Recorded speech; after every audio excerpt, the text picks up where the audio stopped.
States of House of Representatives. Bitch, you gonna have to come up with an abbreviation. That's too many titles for me to remember. All I remember you saying is House of Waffles. We are grateful for your solidarity, your encouragement, and your support in the face of the most recent xenophobic, bigoted remarks from the occupant of our White House. A xenophobic is somebody who hate people from other countries. Bitch, if you ain't from the other country, why in the hell is you mad? President Trump, who are you talking about in your tweet? Well, I didn't mention names. And But if the shoe fits, wear it. if you're not happy here, then you can leave. And that's what I say all the time. That's what I said in a tweet, which I guess some people think is controversial. A lot of people love it, by the way. I know Mega love it. I should put that shit on the shirt. I would just say that the experience that he offered is in contradiction to the experience that I have every day, including in the airport on my way here. There were many people who approached me and who said, I disagree with some of your policies. I'm an independent, I'm a Republican, but I think what he did was wrong. And he won't apologize, but I am going to apologize.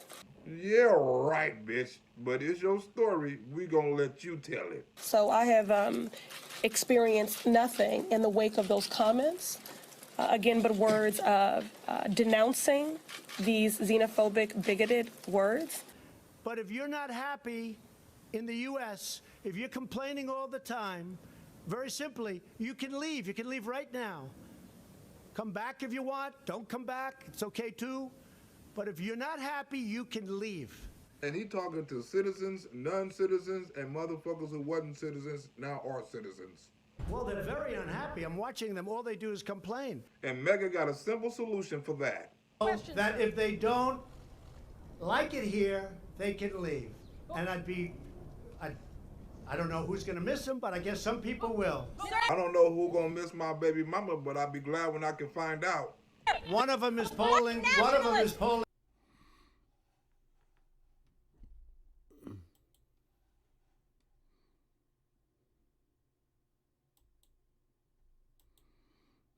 Good morning, everybody. What's up? That was my guy, Lionel Harris.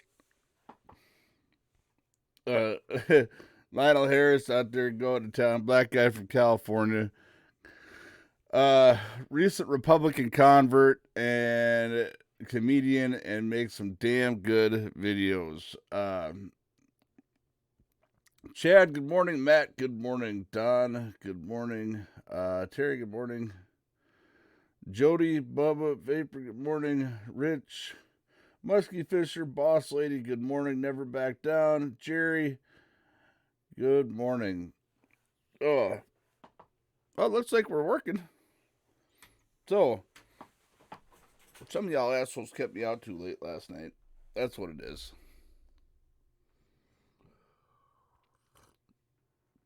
Kept me out way too late last night.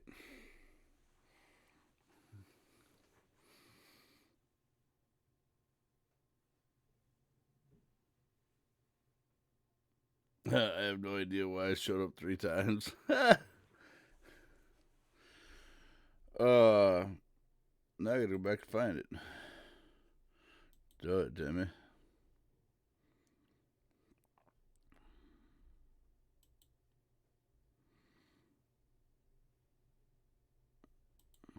Polling at 8.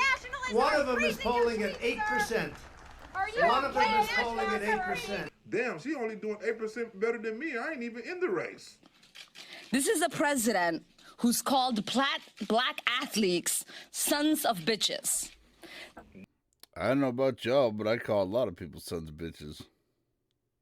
Your wife, good morning. You got your nerves. So when I hear people speaking about how wonderful Al-Qaeda is, when I hear people talking about some people with the World Trade Center, some people, no, not some people. CARE was founded after 9/11. She was wrong. CARE wasn't founded after 9/11. It was founded in 1994. They started to advocate more after 9/11 simply because of the way a lot of Muslims were treated after 9/11. because they recognized that some people did something and that all of us were starting to lose access to our civil liberties. Some people did something. Yeah, that's really not giving it anything close to what it was. The worst terrorist attack, basically in world history. Well, that's just a very racist statement. Somebody that would say that. Some people is the same as you people, bitch. That's racist. Much more than some people. When I hear the statements that they've made, and in one case you have somebody that comes from shouldn't be. Somalia, which We're is a running it failed optimal. government, a failed state, who left Somalia, who ultimately came here, and now is a congresswoman who's never happy, says horrible things about Israel. She's put up pictures of a map with Israel gone and a post-it note, at least Rashida Tlaib has, it says Palestine. Wipe it off the map. That's not the way to do it. Speaking of maps, before Google was out, my baby mama used to give directions to her house using fast food restaurants. You get off the freeway, you're going to see a McDonald's, and you turn left. You go 3 blocks up, you're going to see a Burger King, you turn right. Then you're going to see a Tito's Taco, you bust a U right there, and I'll stay in the back of the barbecue rack. 2 houses down from Subway. Just follow the donut crumbs. Hates Israel, hates Jews. But she said you love Nazis. This is a president who has equated neo-Nazis with those who protest against them in Charlottesville. Let me tell you, that's a very racist statement. I'm surprised she'd say that. This is a president who has said, grab women by the pussy. Bitch, it wasn't your pussy, so why are you mad? That here's somebody where we're at war with Al Qaeda. Farmer Trucker, good morning. And see somebody talking about how great Al Qaeda is. Pick out her statement. She knows what she's doing. She, a few weeks after the Benghazi attack, she tweeted out Allahu Akbar, which is God is greatest, which is what they're saying God is great. That was Omar. How great Al Qaeda is.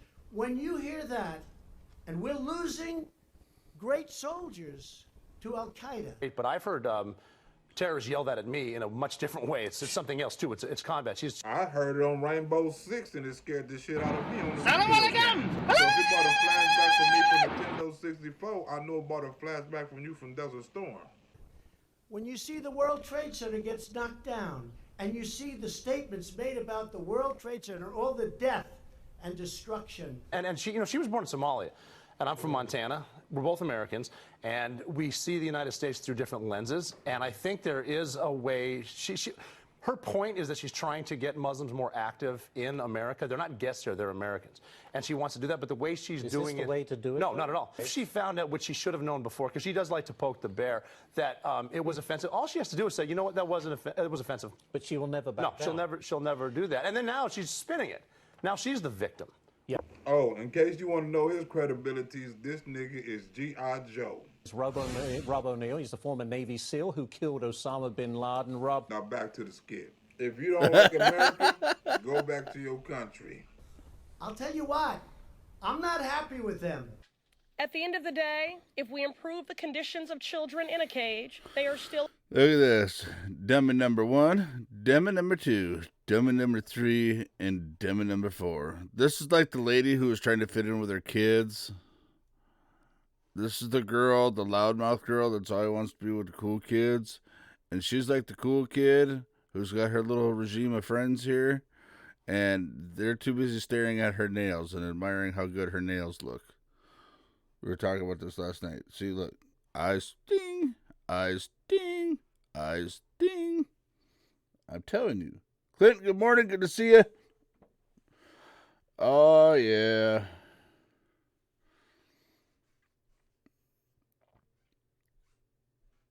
Yeah, look at this. Good nails. I mean, look, it got to be. They looking. Now, see, old Granny Tanny over here. Granny Tanny over here. Granny Tanny. Granny Tanny right here.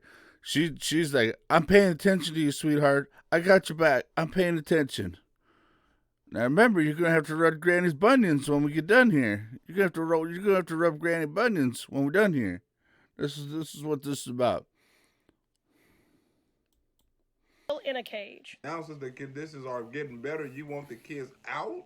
And if the Democrats want to wrap their bows around doing this that. group of 4 people, I'm gonna say it for you. Those delusional hoes.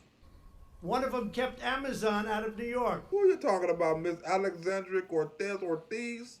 I mean, when we really think about what happened here, I mean, she thought that there was a $3 billion check written to Amazon basically for this. We know there isn't. It was an incentive. And when you look at the math, and again, I'm not a math major, but it's $27 billion basically in revenues that were expected to come over a period of time. Tens of thousands of jobs. 25,000 jobs lost, average of 150,000. She calls them scraps, by the way. Would have been a great thing. In New York's Times Square, reading 25,000 lost New York City jobs, $4 billion in lost wages, $12 billion in lost economic activity for New York. Thanks for nothing, AOC. And she kept Amazon from going. Would have been a good deal. I mean, Well, that's got to make would her have made feel. better, maybe. That Amazon decided to bolt from the city because it said the $3 billion in tax credits that the company was getting were coming at the detriment of New Yorkers. But tens of thousands of jobs. I mean, this is something that it just fundamentally is so sad that someone could wear their naivety on their sleeve and be proud of it at the expense of real New York families. You know what's interesting about it? I don't think the critics of Amazon ever thought in their wildest dreams that Amazon would just say, oh, the heck with it, we're not going to do it. So I don't think they were planning on that, and now they're trying to cover their heinies to say, all right, well, net, this is going to be better now because the $3 billion earmarked to help the company will actually go back to New Yorkers, when in fact that is not the case here. Right, and that's part of the problem, is that she poisoned the well for New York residents to give them this idea that this, 2.5 at the end of the day, some of that money could be actually be redirected, but $2.5 billion would go to addressing some of the real problems. And New York has not been the same since that happened. And it's very easy to be saying, oh, gee, well, Damn. it's okay. If the All right. I love you, man, but that is one long-ass video you made. So, anyways, what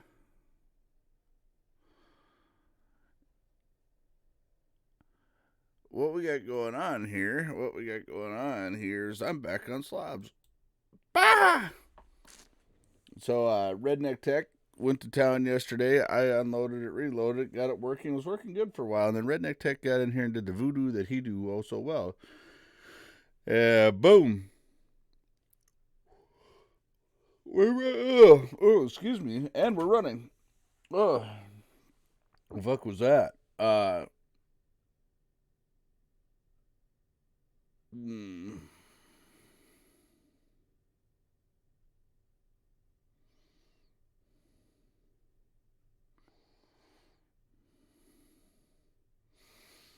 No, it's more so that people make a big deal out of what Trump says. I mean, the thing is mainstream media is looking for news. Oh yeah! So they will make a big deal out of everything.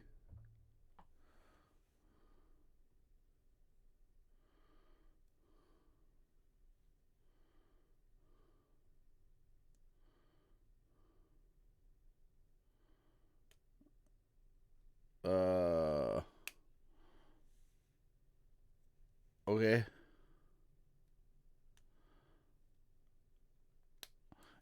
So Donald Trump makes, 5 or 6 tweets a day. It's just they pick the worst one to make a big deal out of. So, I mean, it is what it is. And he's right. You don't like America, go the fuck home. Plain and simple.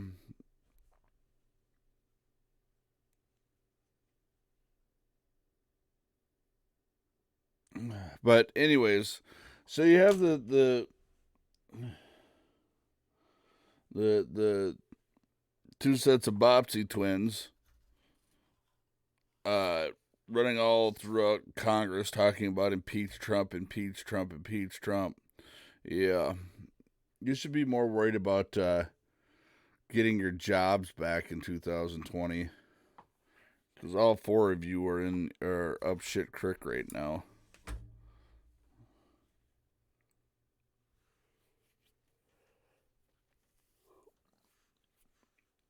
Oh, yeah.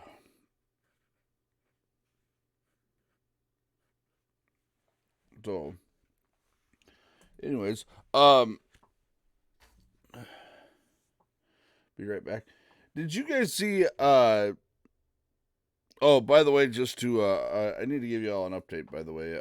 Anthony stopped in last night to let us know what had happened in court yesterday, and basically Peggy Ellenkamp is getting a slap on the hands. She's getting 15 years with no license, or 15 years of daycare license suspension. She's looking at maybe up to a year in jail and a $3,000 fine.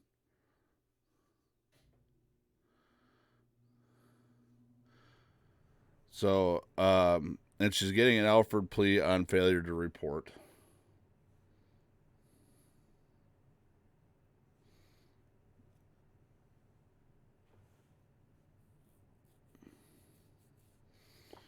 I mean, it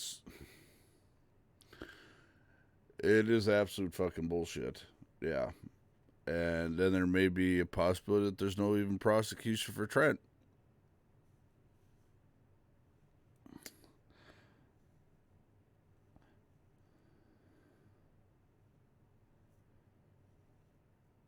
Good morning, Ohio. So, yeah, Ohio, you should be getting something in the mail here fairly soon.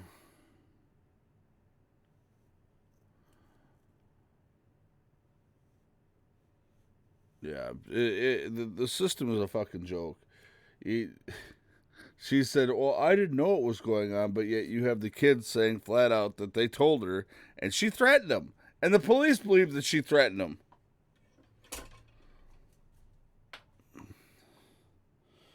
But apparently the justice system takes the word of a criminal over the word of a child. So, here's the deal. Those of you who haven't been following or don't know what we're talking about, I want you to know this. A mom by the name of Amanda Jungers, some time ago, made a video. You want to post a link for that if you can find it again. Posted a video. And a bunch of people from the Invasion Nation, all right. Amanda Jungers made a video, and everybody's like, Redneck, you need to look at this, man. She needs your help. And I'm like, all right.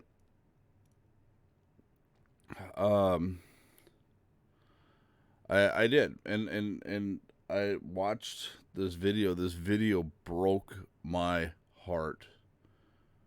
It was probably one of the most horrific and terrifying things that a parent would ever go through.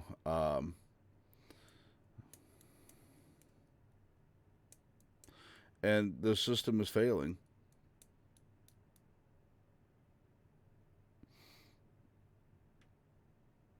Ugh.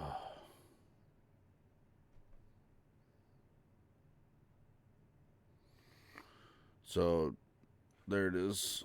We'll get that up here.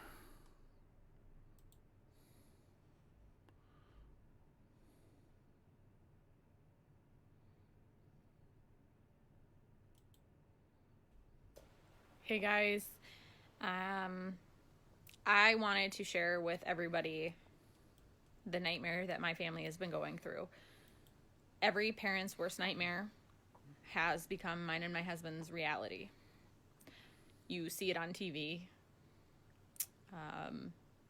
all the time, and it's in bigger cities and all over the place and other states, not small towns in Minnesota. We live in Bird Island, and my children go to daycare in Olivia. On January 28th of 2019, I found out that my 4-year-old daughter was sexually assaulted at her daycare by the daycare lady's son. So our day started out typical. Mom had to work, Dad had to work. It was a snow day, so the kids went to daycare. And everybody knows that I'm very, very particular on who watches my children. I'm overly protective. I've been called paranoid, and that's fine. But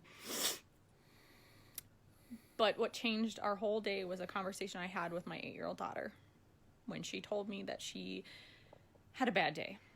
And she proceeded to tell me that so-and-so, which I will not really reveal names right now, made Sissy pull her pants down.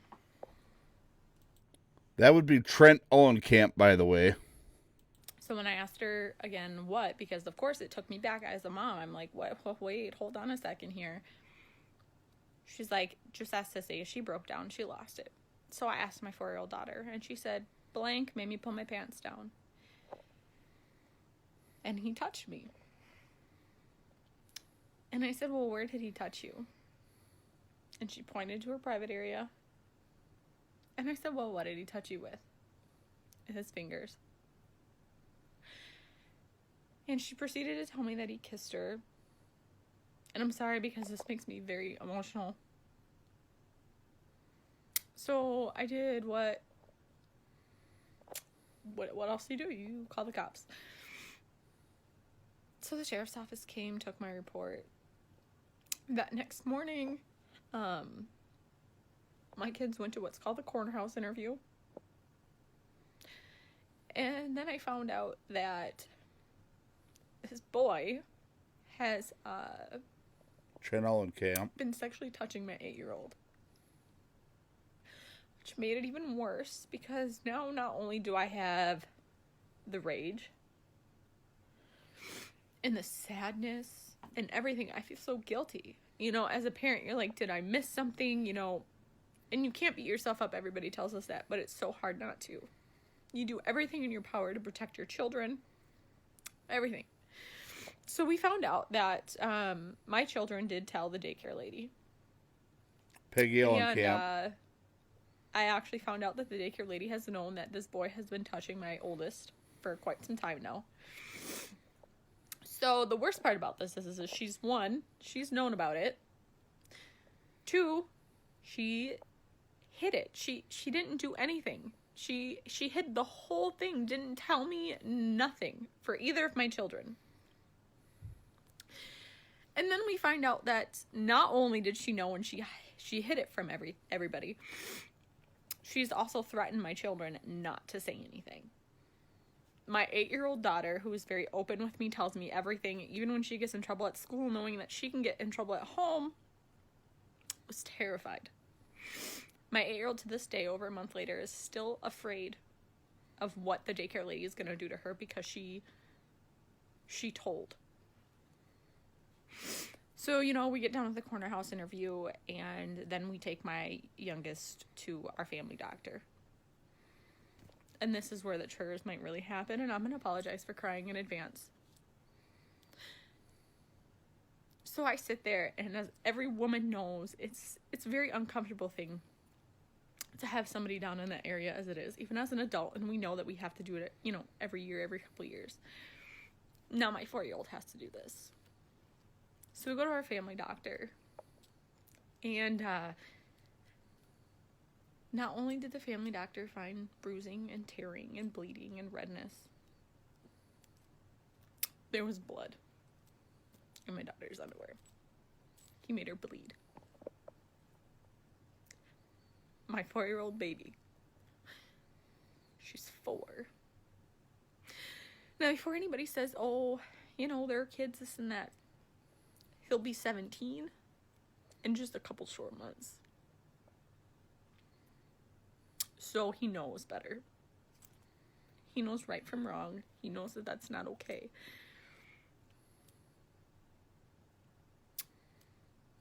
I have no idea how I'm going to react when the court process starts.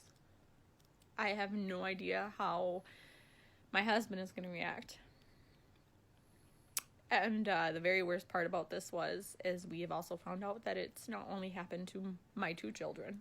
There are other kids. That's all I know. I don't know the number. I don't know who they are. I don't know anything. But that's what I know. Moms, dads, ask your kids how their days are. I mean, watch. I'm my mind is still blown And I'm still wrapping my head around the whole situation.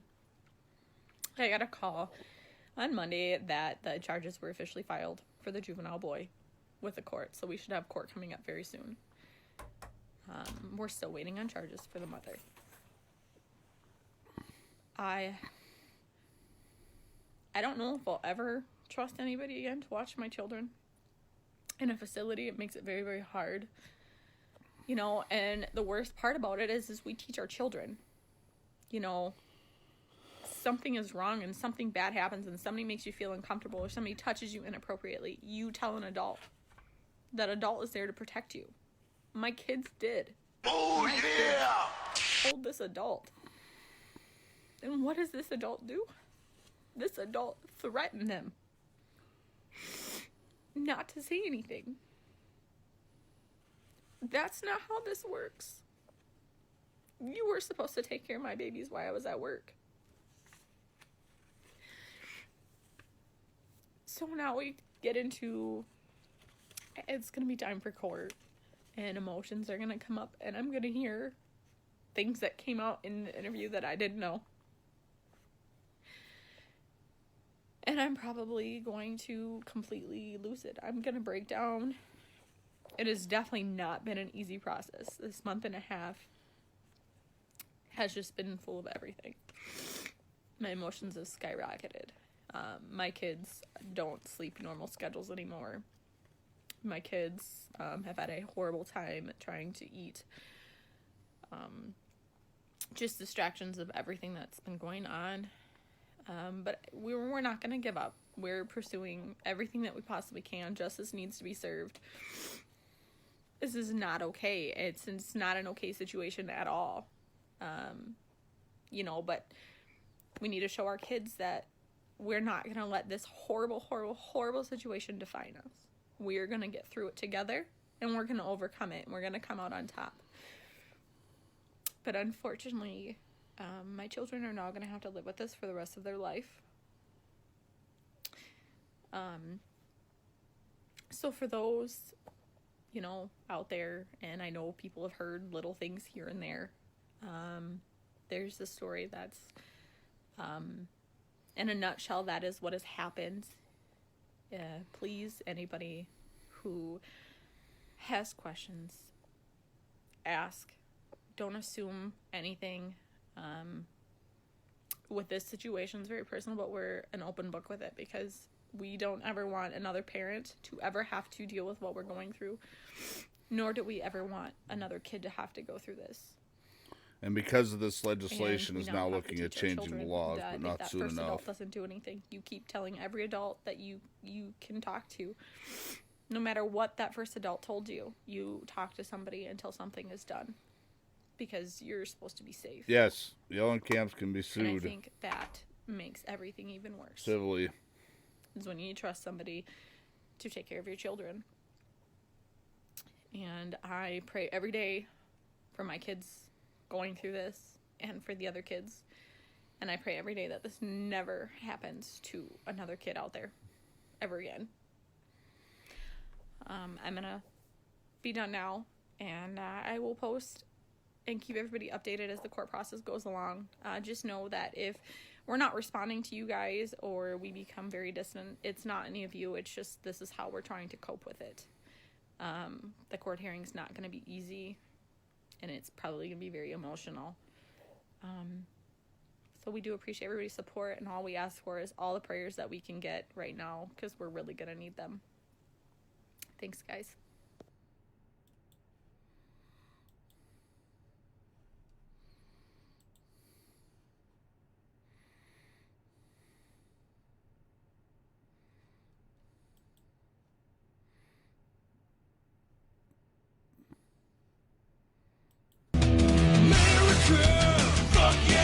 All right, Sarah.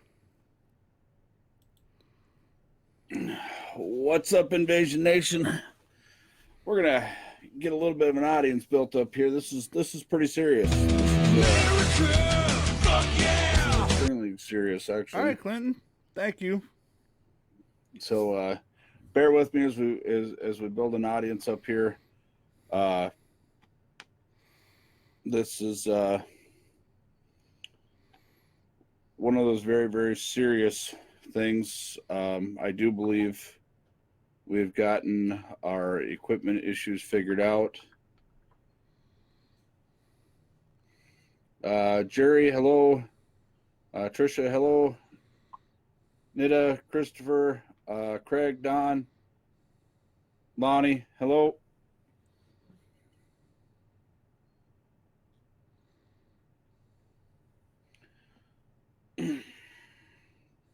I want to get a little bit of an audience built up here just because this is really serious. I really need to address this issue 100%. So it seems like the equipment is all up and running very well. We had the Redneck Tech Department figuring things out today. So we're actually up doing some serious stuff here. And I wish I was coming at you with good news with all this stuff up and running good, but I'm not. All right. Here's over here.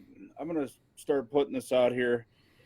Make sure you start sharing this video. It's very important that you do. Start sharing this video on your Facebook page. This is serious. This is something that the Invasion Nation has been dealing with. Make sure that you start sharing this video feed on your Facebook page. This is unbelievable. This is.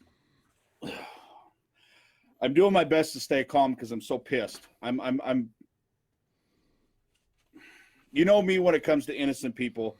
I cannot stand when people take care of innocent people, when they take advantage of them. Sorry, I'm so frustrated that I can't even, you know what I mean? So about a month and a half ago, if you guys seen the video before this live feed, about a month and a half ago, a family had gone through one of the most tragic experiences a parent could ever go through. This is one of the most horrific things as a parent you could ever imagine. This mother picked up her kids, had an average day as normal, picked up her kids from daycare, and something was bothering her daughter. As a good mom knows, she knows when something's bothering her daughter. And when she gets the story out, when she gets the story out of her daughter to find out that her daughter was molested at a daycare in Bird Island, somebody entrusted to take care of her kids, somebody entrusted to watch over her children while she's at work and while dad is at work. Okay, you're talking somebody who's licensed through the state, somebody who has to pass inspections, has to pass background checks, whatever the case may be, and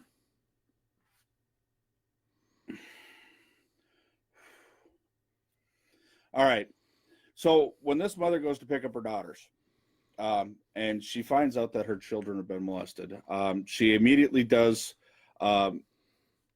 what she should do. Believe you me, as a parent, anybody as a parent, you can think everything running through your head. The last thing you're thinking about is calling the cops, but you know that's the right thing to do. You'd like to just, and I know dad was there, and the last thing you ever want to do is call the police. You want to just handle it yourself. And I give her kudos because she made a video. Make sure you go watch this video. Make sure you share the video before this live feed. Make sure you get this out there. I spoke with Amanda and Jerry today. I had about a 45-minute phone conversation with them about this incident, and I really wanted to talk to them. A lot of you had sent me the link to this. I wanted to put this out there and put the story out there, and I'm not going to try and reiterate the story just because of the fact that I want you guys to hear it from her mouth directly. And I was in tears when I heard her story. This is one of the biggest nightmares any parent could ever go through. And to find out that your children have been being molested. But here's the part that really pisses me off about this. The children did what they were supposed to do. They went and they told an adult. They told the lady running the daycare, said, hey, your son's touching me. And guess what? She intimidated these kids. This lady told them, you better not say anything. You better not do anything. You better not. And according to the video and according to Amanda and Jerry, their daughters are still terrified of what this lady's going to do to them, what they're going to do to their family, their friends. I mean,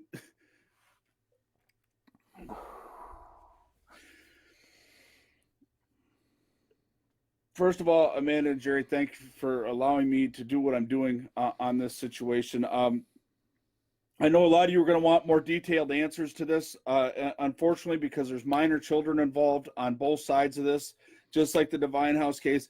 We cannot get into exact details of everything. We cannot, but know this, that the police department over there is doing their job. The district attorney is doing their job. Charges have been filed because it's minors involved. I can't tell you exactly what is being filed until the district attorney makes them public. I know there's an ongoing investigation against the mother, the person who operates this daycare. The thing that pisses me off is this lady knew it was going on, and instead of handling it, instead of doing it and saying, calling the cops and taking responsibility for it, what does she do? What does she do? She threatens a 4-year-old and an 8-year-old. Threatens them.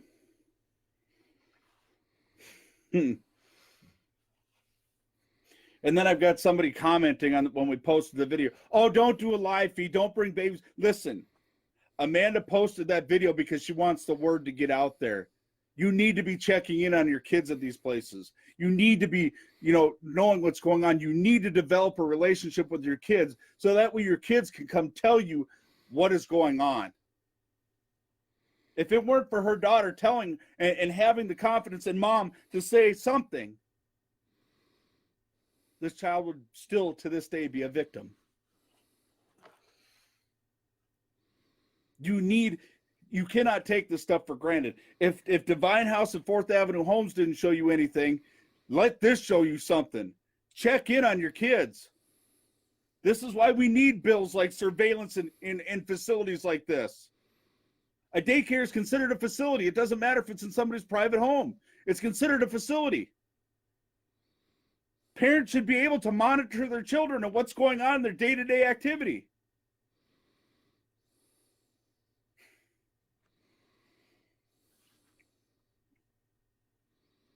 I could not imagine what this family is going through. The guilt, the rage, the anger. I could not begin to get on their level. I just couldn't. I couldn't imagine it. I couldn't imagine what it'd be like dropping your kids off thinking they're going to a safe place, and then you come back to find out that this has been happening. And then to turn around and make a video and say, hey, I want you all to know what's going on. Society has taught us that this is an embarrassing moment, that we're supposed to bury this shit under the rug, that we're supposed to just leave this stuff go. And guess what? Too many times, victims don't have a voice. Too many times, things are left undone. Too many times, things are swept underneath the rug. And for what? For the sake of public perception? For the sake of security and public image? For your family? Or for the businesses involved? Are you kidding me? This public persona shit when it comes to innocent kids, I commend Amanda for coming on. You know how hard that is to have your kids be victims and then have to come out and make a video like that because you're worried about everybody else's kids? I couldn't imagine that. I couldn't imagine being in that same situation.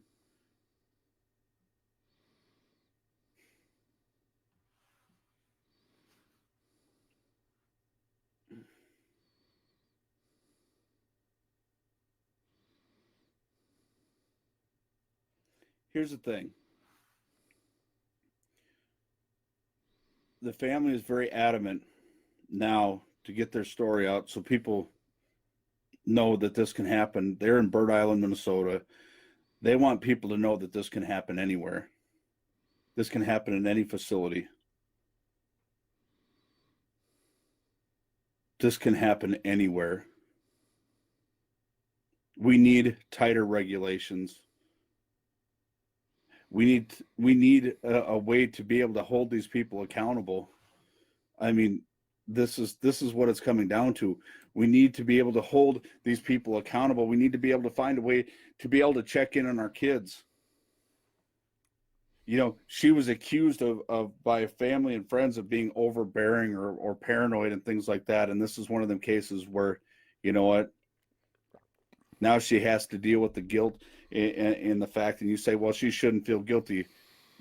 How do you tell somebody not to feel guilty in that? How do you tell somebody not to feel guilty? Because all that runs through your head as a parent is, God, what could I have done different? Were my kids showing me signs earlier? Was I not being a good enough parent to pick up on? How can you tell somebody not to feel guilty about that? You can tell them, but explain to them how to do it, how to not feel guilty in a situation like that. Now, I had a conversation with them. They're great people. The fact that they had to do this and they came out with this and that they're dealing with this, I couldn't imagine any of this. And this is why I'm an advocate for surveillance in facilities. I've never been a fan of Big Brother and cameras and things like that. And you all know that. Those who've been following me for years, I've probably been one of the most critical people about that kind of stuff. But now that I see situations like this, I can see why more now than ever, it's needed. So please do me a favor. Go watch the video. It is just before this live feed. Go watch the video. This is a heartfelt video put out by Amanda. Please go watch this video, okay? Make sure you share the video. Make sure you let everybody you know shares that video. Make sure that people know what this family has to go through. And this is still a long process. The thing is it doesn't just end at the justice system. They have to deal with these girls being victims for the rest of their lives. Not only being victims, but treating them to be survivors. Teaching them how to be a survivor. Too many times we've watched victims of stuff like this, innocent victims of stuff like this, and we watch things happen to them, and their life just goes, they never recover.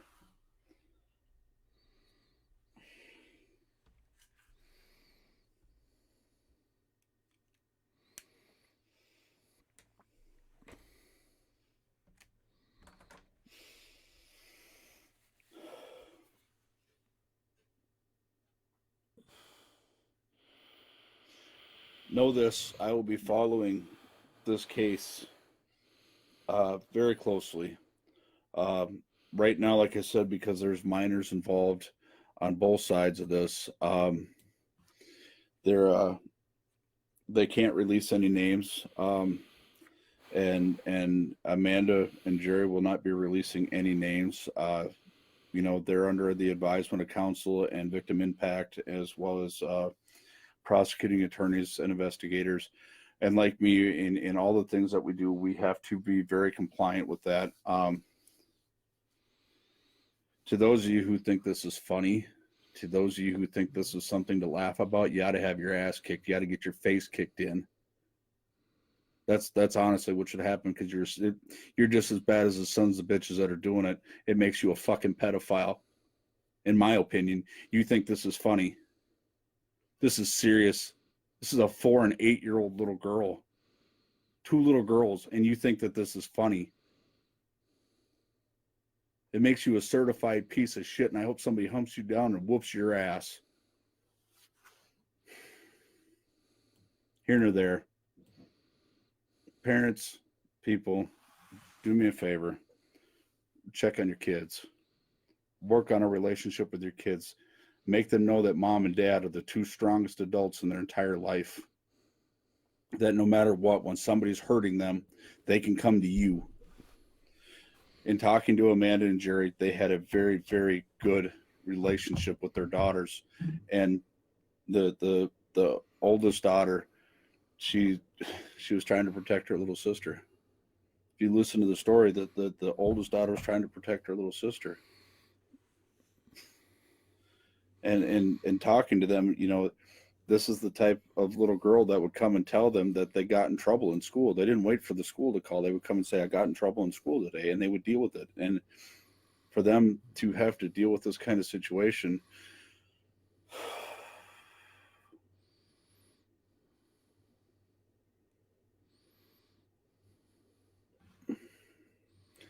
if you're the praying type, make sure you pray for this family. To Amanda and Jerry, my prayers, my thoughts, and the entire support of the Invasion Nation goes out to you 100%. All right, I gotta stop because this just puts bad shit in my head.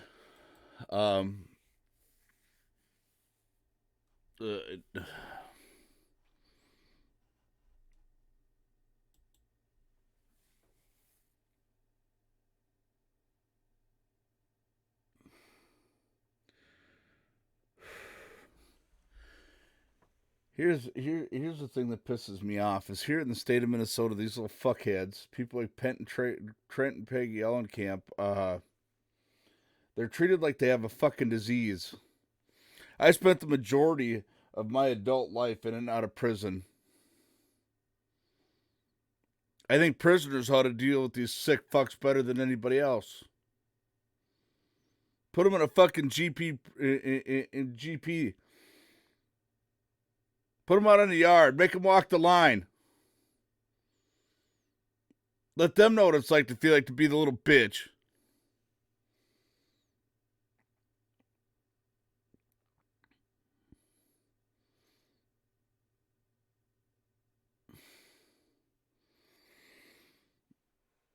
This shit just pisses me off. She's looking at a year and $3,000 fines. A year and $3,000 fines for ruining innocent children's lives. Oh, I didn't know what was going on.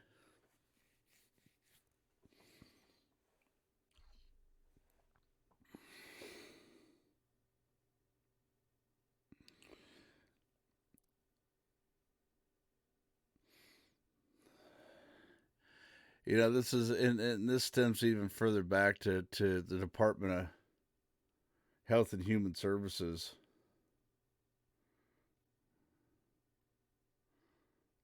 The Department of Health and Human Services not doing their fucking job.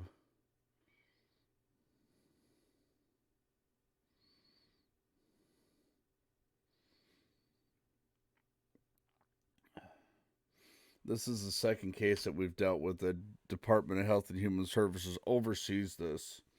Yeah, okay, they came after the fact and said, yeah, there was definitely a violation here. There's definitely wrong shit done here. You know, but still, that doesn't change the fact that, you know, what was done was done.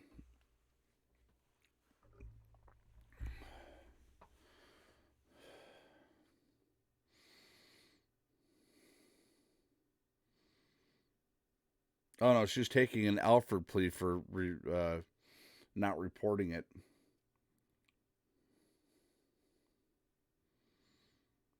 Basically, what an Alford plea is she believes that she's not guilty, but the evidence against her is overwhelming, and you know she doesn't have any way to contest it fairly.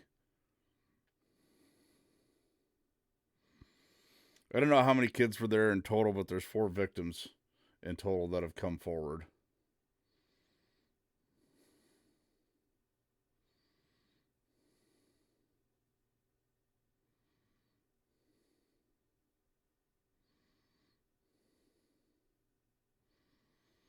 Oh yeah, she knew about it.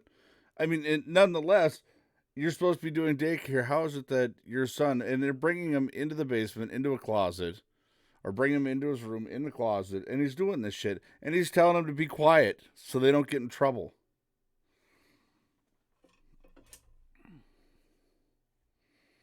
The girls went as far as saying, well, she threatened us.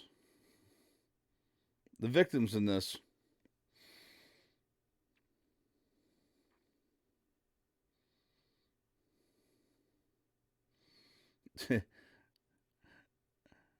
I did 7.5 years in a maximum security federal penitentiary for stealing $10,500.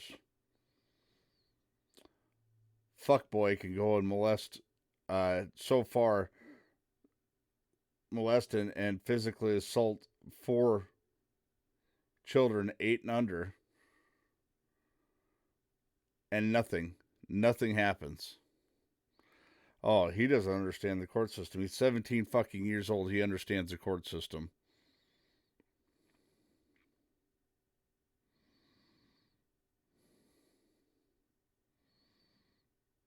He knows the fucking court system.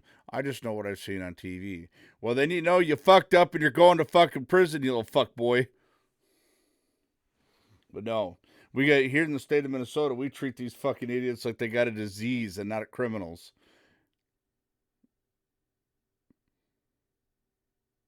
What is it, Alabama just took the stance of liquid castration? Yeah, I think that's a good option.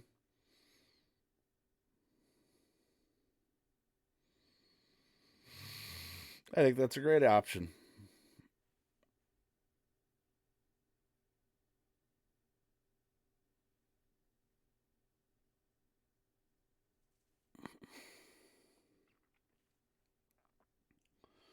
Investigators have gotten testimony from people saying that she's had too many people in the house.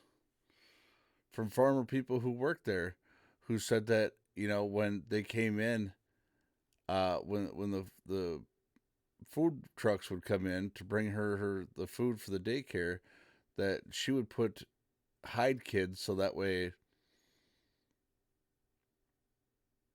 she wouldn't get tagged for having too many kids in her house.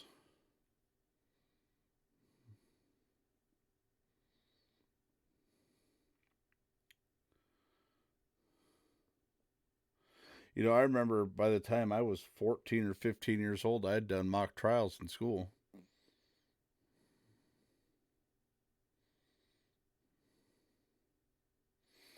But apparently, from what Anthony told us last night, the judge basically said, well, I don't know how to sentence this because this doesn't happen very often. Well, then, Judge, I encourage you to be the fucking standout in this. Don't treat it like a disease. Treat it like a fucking crime.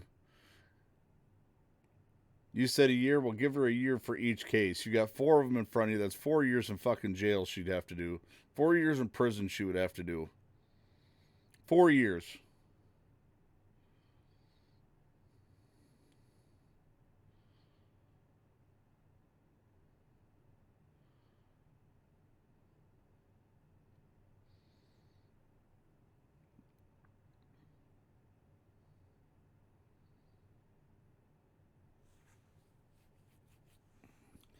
There's no pressuring a judge in this.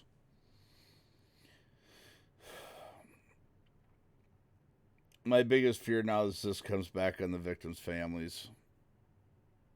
No, here's the thing. This is what I try to explain to people in the last video I made about this. Okay. Once the state picks up charges, it's out of the family's hands.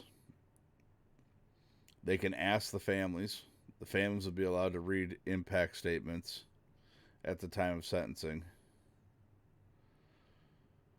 And the families have no say-so in this matter from this point going forward. But the biggest thing is for the families, you guys need to let them know that they are in your thoughts and in your prayers. You need to let them know that they are in your thoughts and in your prayers. They need to know that we still support them. They need to know that we're still behind them.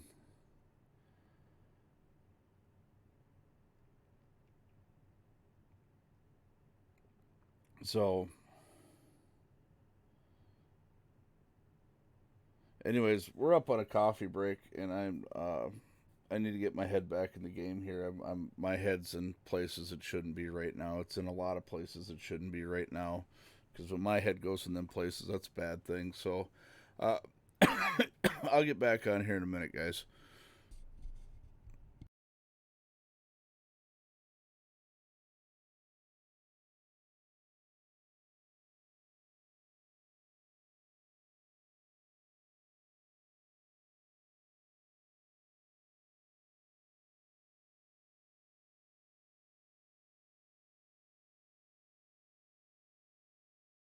Some call me a sinner for the things I've done.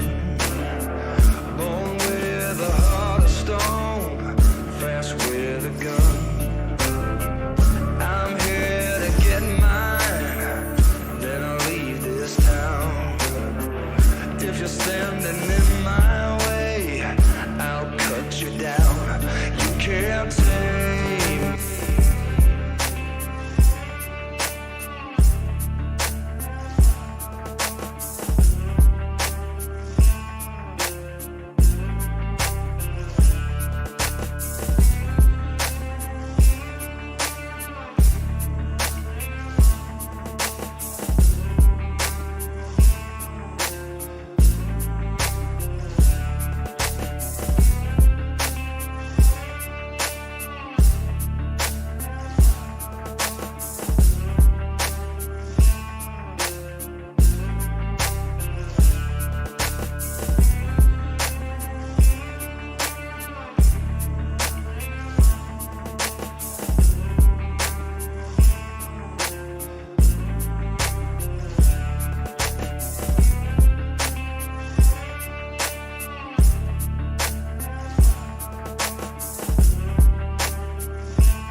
Some call me a sinner for the things I've done. Born with a heart of stone, fast with a gun. I'm here to get mine, then I'll leave this town. If you're standing in my way, I'll cut you down. You can't tame me.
Some call me a sinner for the things I've done. Born with a heart of stone, fast with a gun. I'm here to get mine, then I'll leave this town. If you're standing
things I've done.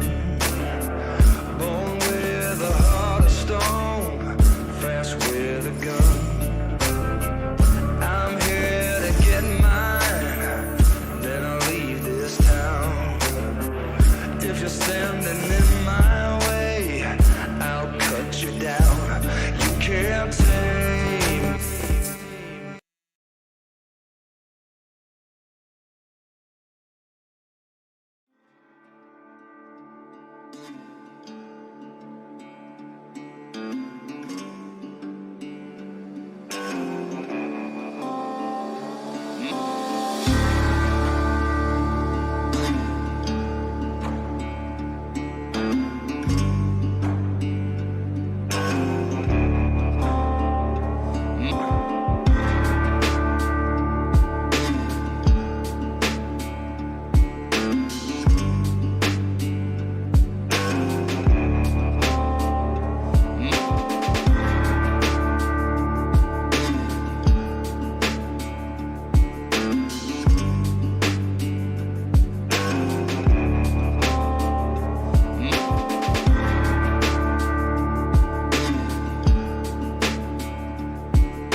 What's up, everybody? Welcome back to the Invasion Nation Morning Show, brought to you by yours truly, Redneck, powered by Twitch. Twitch does not endorse anything I do or say, are no way a sponsor. They just give me a platform to do what I'm doing, so they get a courtesy shout out on this channel.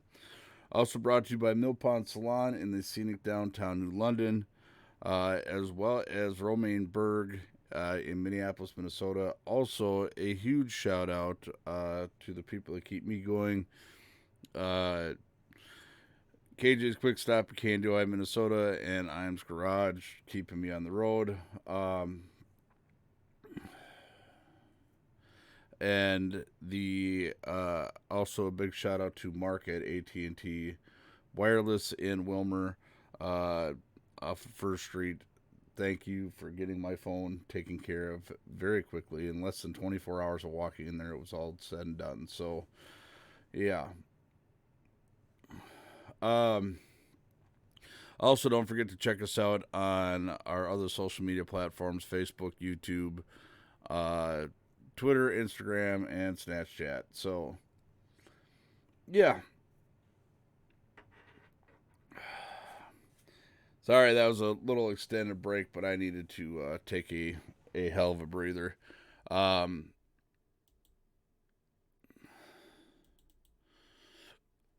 So,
she did file an appeal.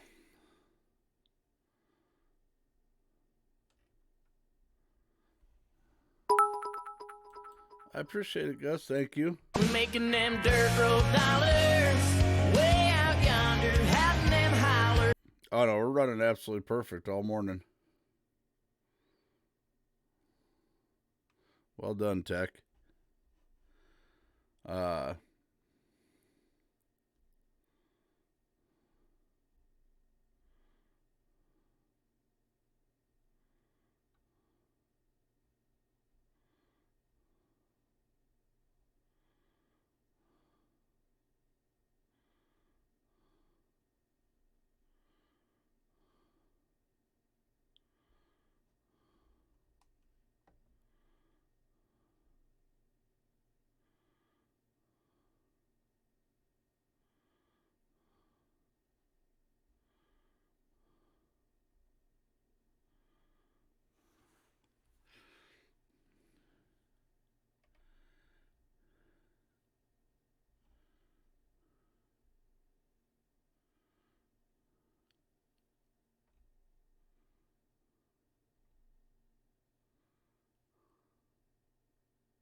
Sorry, I'm reading through the petition.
So back in January, I didn't know this, but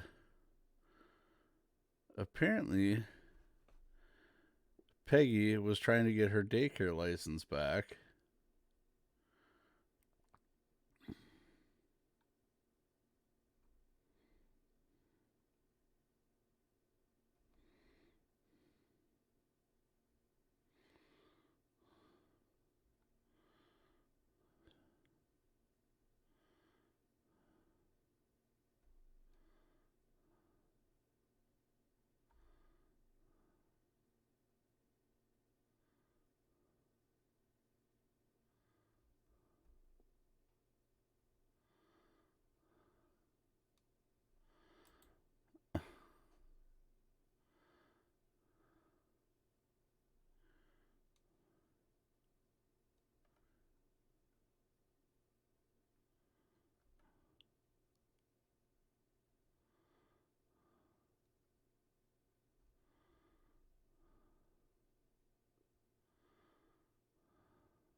Sorry. Yeah. I don't understand what she's told. She's not supposed to have a daycare. How it is she can apply to have her fucking case reviewed. Just so y'all know, I was there when the judge, during her arraignment, the judge ordered that she not operate a daycare of any sort. Yeah.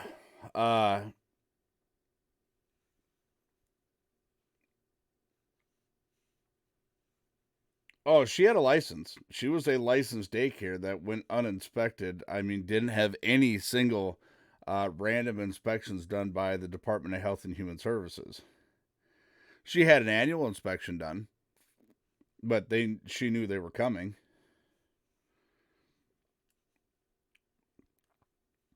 So, yeah.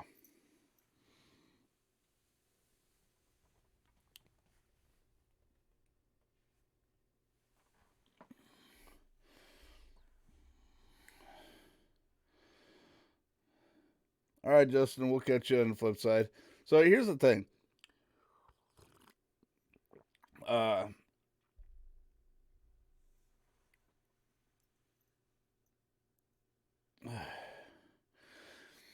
Any place that is licensed by the Department of Health and Human Services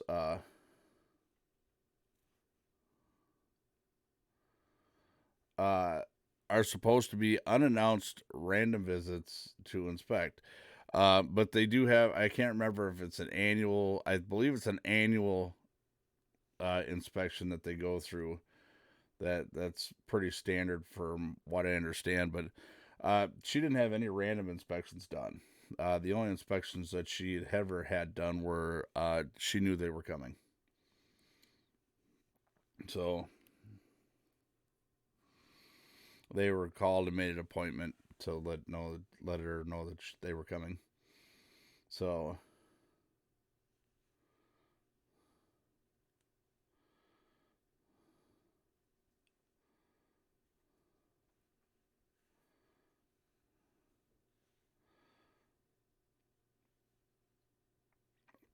but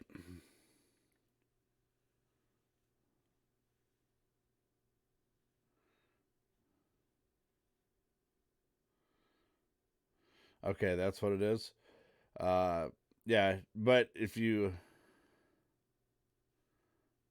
in Renville County, a yearly unannounced visit and an every other year full inspection. Right, but according to DHS guidelines, they're supposed to randomly inspect whenever. It's always unannounced. Well, according to the people that worked for her, they always knew when they were coming. Or the people that worked with her, they always knew when they were coming.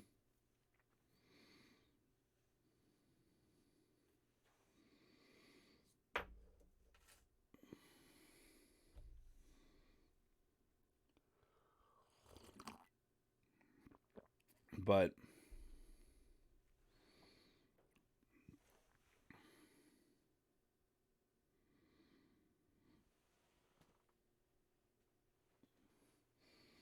I mean, I can't understand why it is that you would have testimony by other people that say that she's had entirely too many kids in her house, that she's hidden kids when certain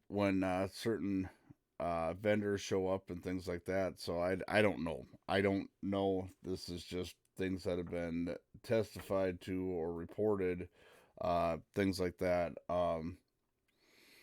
But when we looked at her inspection record, we didn't see a single random on there. And once a year is, honestly, it's not enough.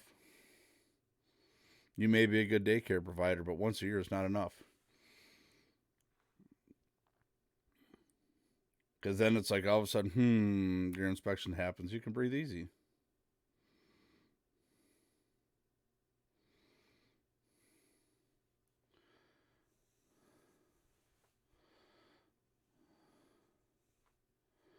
Now the buffering starts. That's got to be on your end, Gus, because I have absolutely no issues happening here.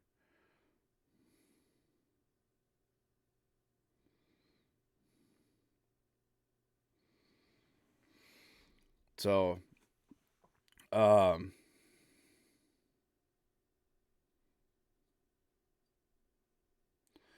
know, the problem that I'm having here with this whole deal is, regardless, this is a DHS, Department of Health and Human Services, licensed house. Okay, the fact that, you know, we've had encounters with Department of Health and Human Services before, that had she even been inspected and been found in violation, nothing would have been done.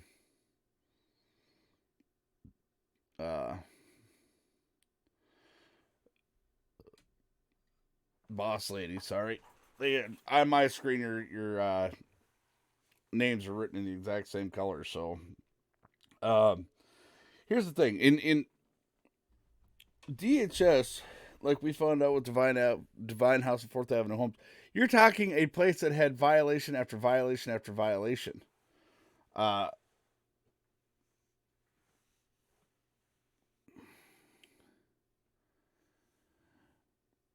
You know, it's and nothing is done.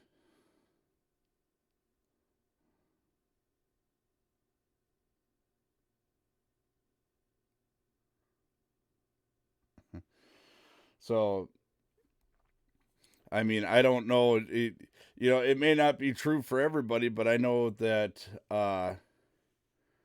you know, Peggy was well known in her community.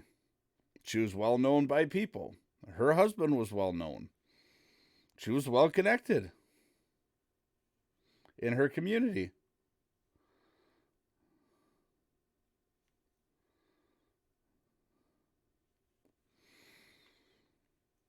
I mean, I don't know how many times. I mean, even in the shop, we were supposed to get random inspections by OSHA. Never once was it ever random. Never once.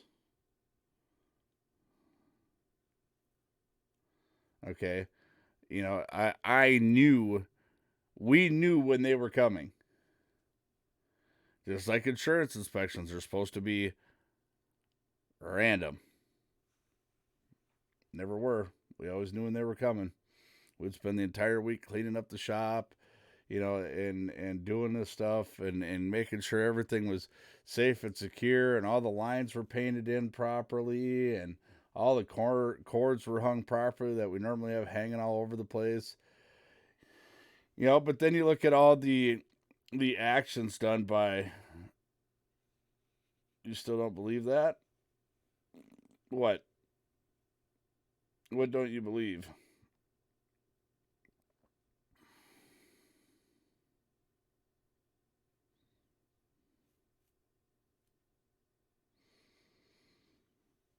You're one of the very few that I've ever heard of, Terry. And I'm sorry to say that. I mean, you got to remember, I'm in the spectrum of thousands of people. And I get hundreds of messages on a regular basis by people who will tell you flat out that they don't get random inspections, that they know when the people are coming.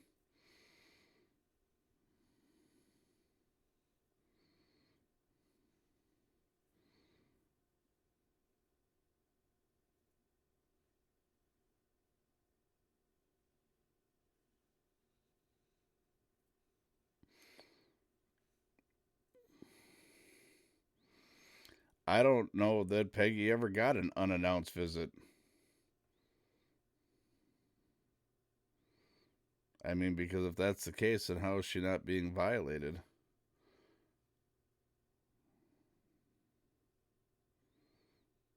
I mean, I worked at 3 facilities. They all called ahead.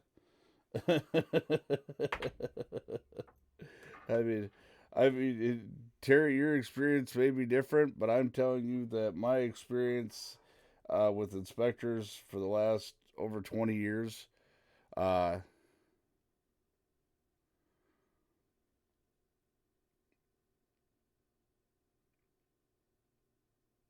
not always true either, because we got people that work in other facilities that have told us flat out that they don't get random inspections either. They know when they're coming, even in Renville County.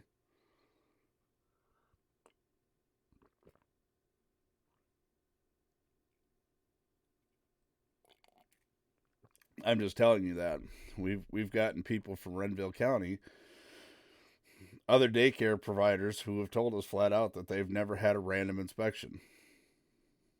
That when they do get an inspection, they know that they're coming. You know, and you know, that just goes to show that you're doing a good service by doing daycare, and you're getting random inspections, and you're passing and things like that, and that's great. But I'm telling you, on the spectrum of thousands of people, you're one out of quite a few that I've heard statewide.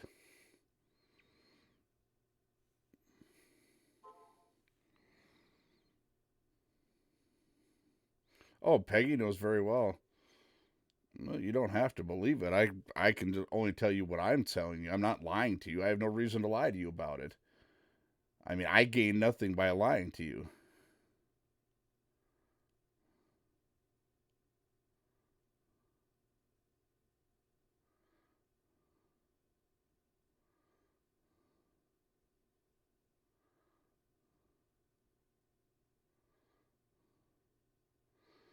You know, I mean, I have no reason to lie to you about it. I can only go by the testimony and the messages and the emails and things sent to me because of people that when they heard about this case and they reached out to us. You know, it's the same thing with Divine House and 4th Avenue Homes.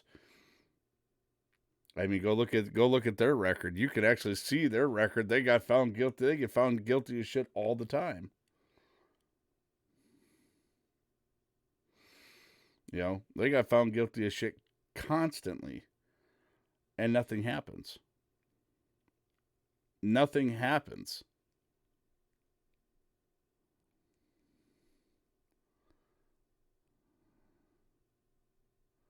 Had to jumpstart the kid's car. Yeah, I may have to throw the old battery charger 9 million on mine, the old big boy on mine. I left the lights on last night. My wife caught it when she went outside, but they'd been on for a couple hours. We'll see how good that Optima battery holds up.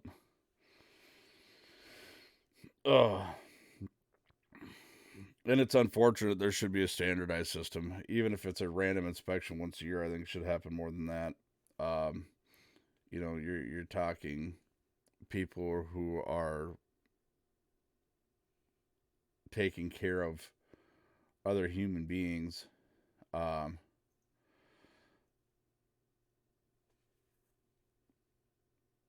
No, nothing happened in the 4th Avenue Homes Divine House deal. Everybody's like, why aren't you doing more? There's nothing I can do.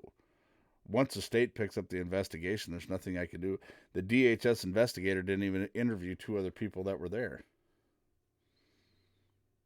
We went through the report verbatim, in line with the video.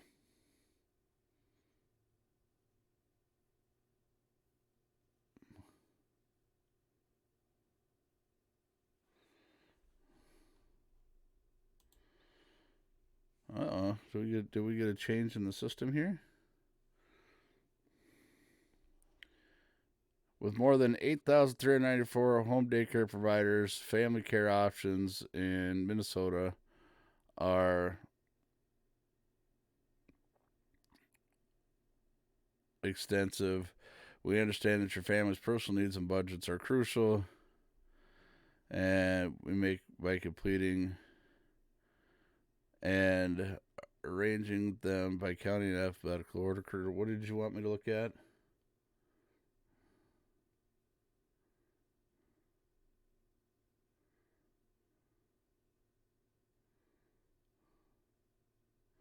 Oh, yeah.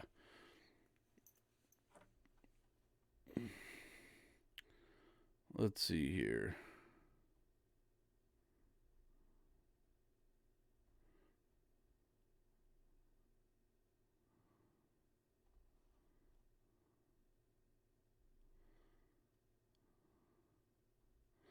Look there, Renville County doesn't even hit it.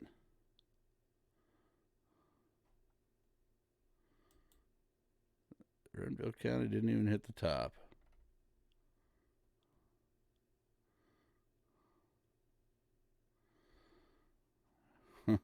Renville County doesn't even list.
Wow.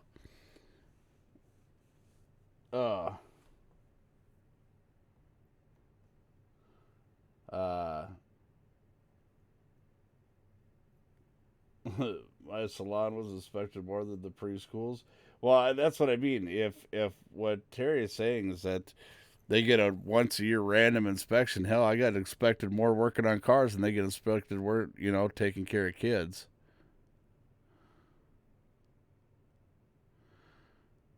So,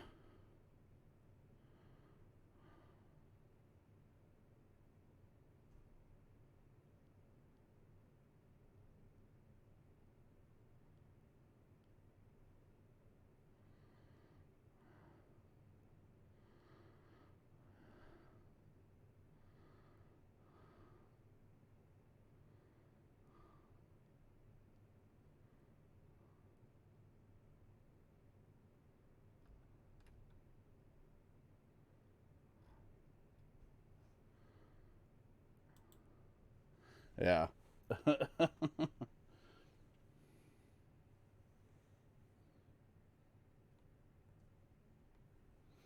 Yeah, I don't know, Terry. I'm just telling you that there's been other daycares that have reached out to us in Renville County and have told us that they have not, that their visits weren't random. They knew they were coming.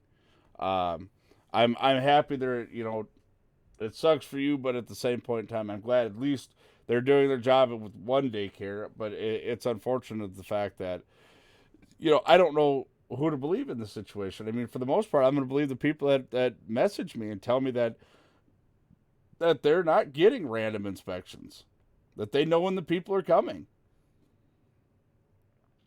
I had one lady who even told me that they don't walk any further than her front door. They walk in the door, they look around, they say, "Oh, we're just checking in."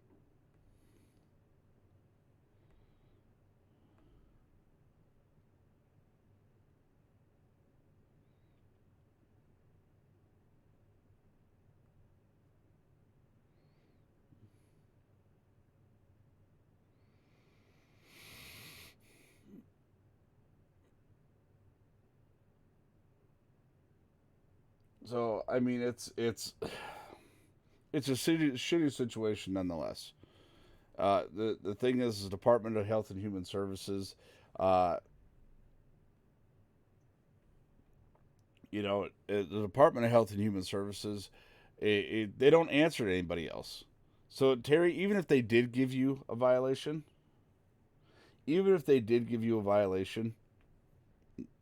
as long as DHS says you're good to run, you got nothing to worry about.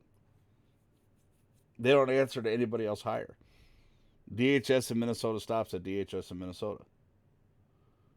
And that's the truth of it. Scott Stillman, a former DHS inspector, pointed all this out.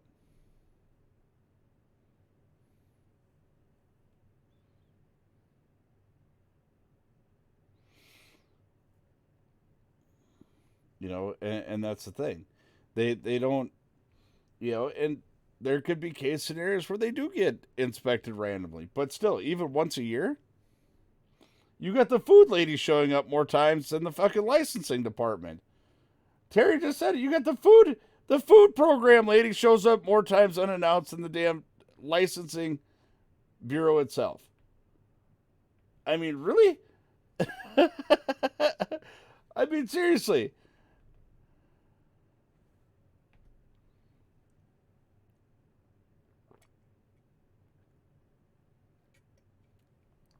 And here's the thing. I have no faith in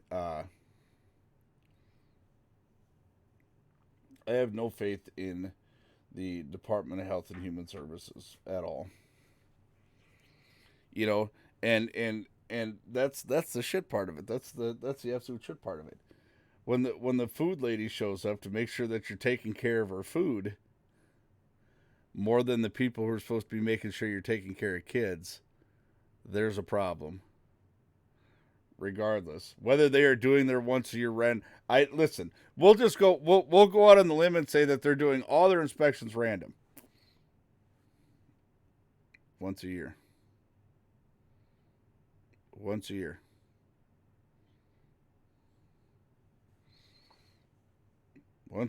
And that's a calendar year, right, Terry? So they just show up like once a year, like from January to January, or January through December, one time in that year. So one time in that year, if they show up randomly, and the question is then, do they actually walk through and inspect the entire facility, or do they just walk in the main area or the backyard and say, oh, yep, everything looks good here, and then would they leave? Because I know in the case of Divine House of 4th Avenue Homes, they had an inspector come in. The inspector went into the house, stood in the front door, talked to the staff, talked to one of the office people, and the person working there at the time was not even allowed to speak to the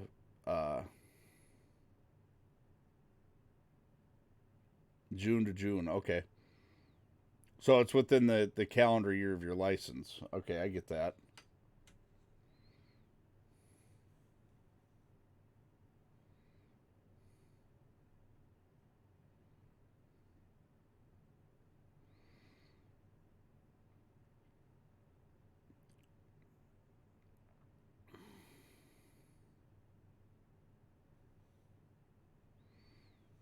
Oh, yeah. The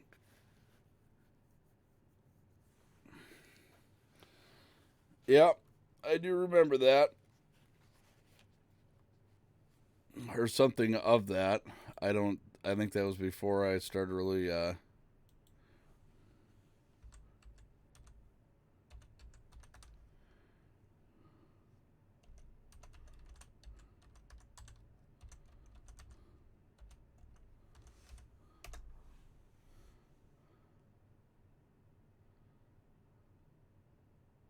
yeah, it was this one here in October.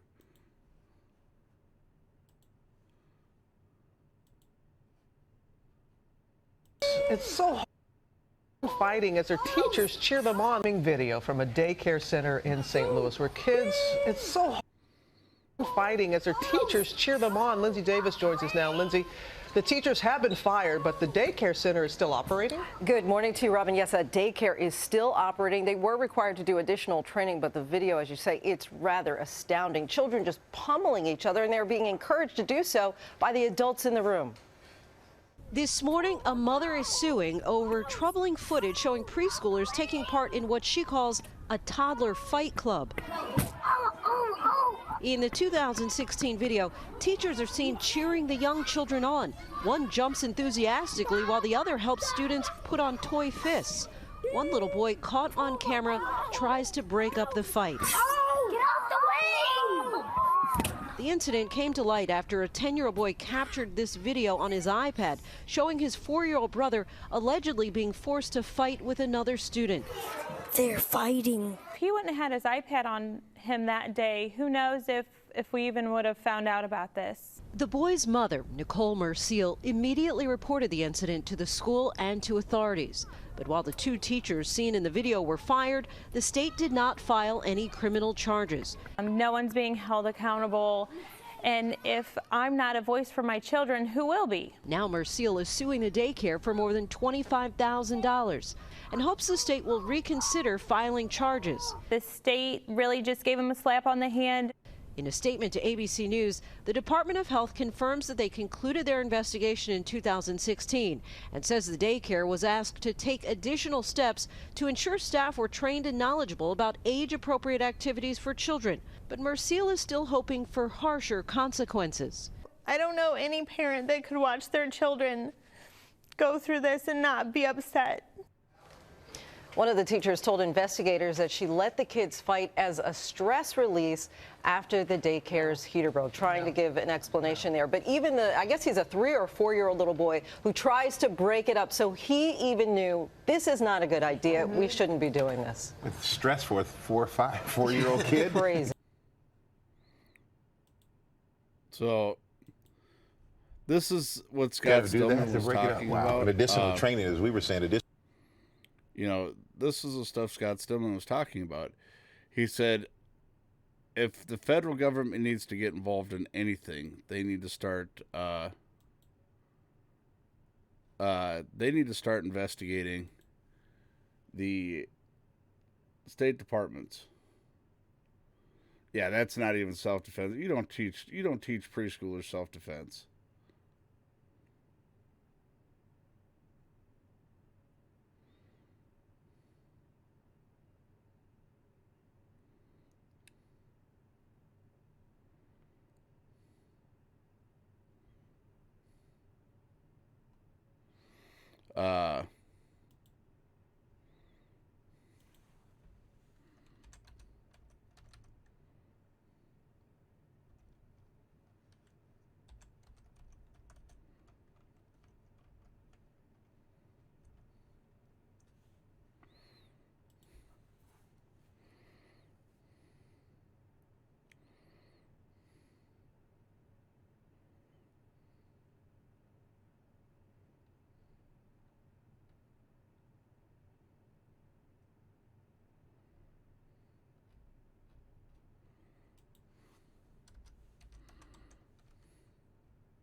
New information tonight concerning a Fox 9 investigation. We reported that millions of dollars in public subsidies to help low-income families with child care were being stolen. And it's believed by sources with direct knowledge of the fraud that some of the money could be ending up with terror organizations. Jeff Ballion joining us now with more on his investigation. Jeff? That's right. Tonight you're going to hear from a government whistleblower who tried sounding the alarm about this massive fraud well over a year ago. He's speaking out because he believes he has a moral obligation to do so and because he feels lives are on the line. Emails obtained by the Fox 9 investigators show the Department of Human Services was warned that it had a massive daycare fraud problem on its hands, that millions of stolen tax dollars were going overseas, and it was likely some of the money was being skimmed by terrorism organizations.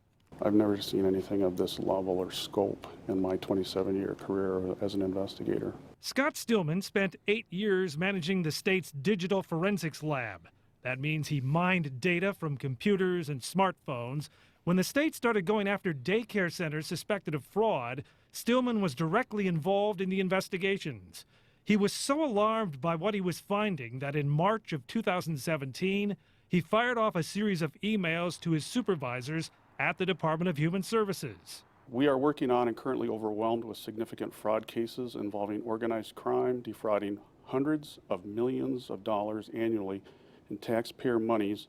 Here, Stillman is reading from one of the emails he wrote, which the Fox 9 investigators obtained through a public records request.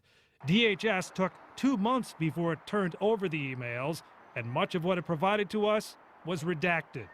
They were not easy to write, but I felt I had an obligation because I think that there is a strong possibility this money is being used against innocent civilians and against our military. Stillman says he alerted a number of people in Time DHS, to mow including the grass. commissioner's chief of staff, with this message.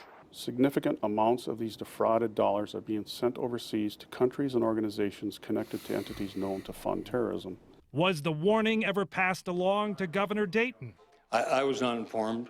He says no, but other sources tell us people within the governor's office were told about these concerns a couple of years ago. My chief of staff currently and previous chief of staff, from what I'm told, did not get any information alleging that there was that kind of volume of theft. The state currently has 10 daycare centers under investigation for fraudulent billing of child care services. Each of the suspect centers has received several $1 million in government subsidies. According to public records and government sources, most are owned by Somali immigrants. We asked the Department of Human Services about the emails Scott Stillman sent in 2017. Who in the chain of command was aware of them and when? It responded with a statement. The Deputy Commissioner, Communications and Legal Staff learned there may be emails on this subject when Fox 9 made its data request in March. The then Chief Compliance Officer was informed at the time the emails were originally sent. I would like to have an independent federal investigation of the handling of DHS programs, specifically a daycare program and the Medicaid fraud program, by preferably Homeland Security or the Department of Justice. Scott Stillman is no longer with the state. He resigned from his position this past March after 10 years on the job. I'm Fox 9 investigator Jeff Balliet. I want to point something out. He was not fired. He resigned. Okay, that's one thing people get messed up. But he actually literally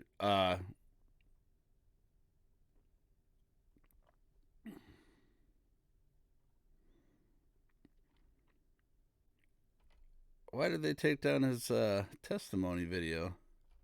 That's what I'm trying to figure out. Scott Stillman would later testify in front of Congress.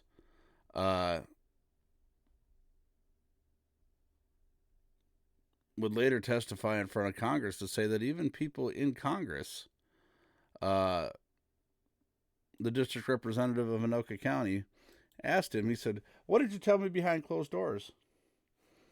And he said that there's people in government that have their hands being greased or have their hands in the pockets of DHS. This is why nobody does anything.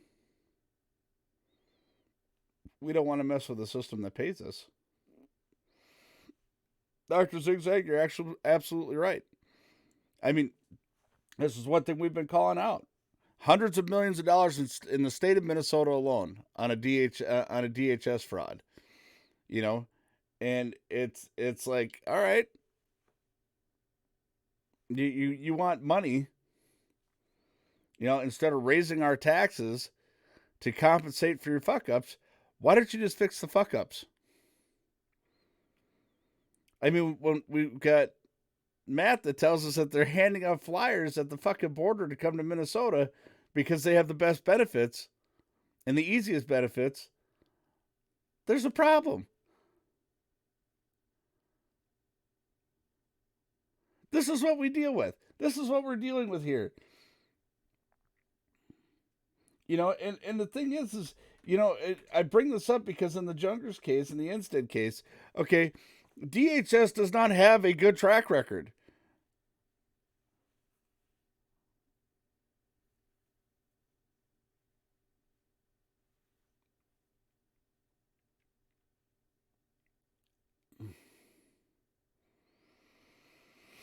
You know, the thing is you have, like Terry.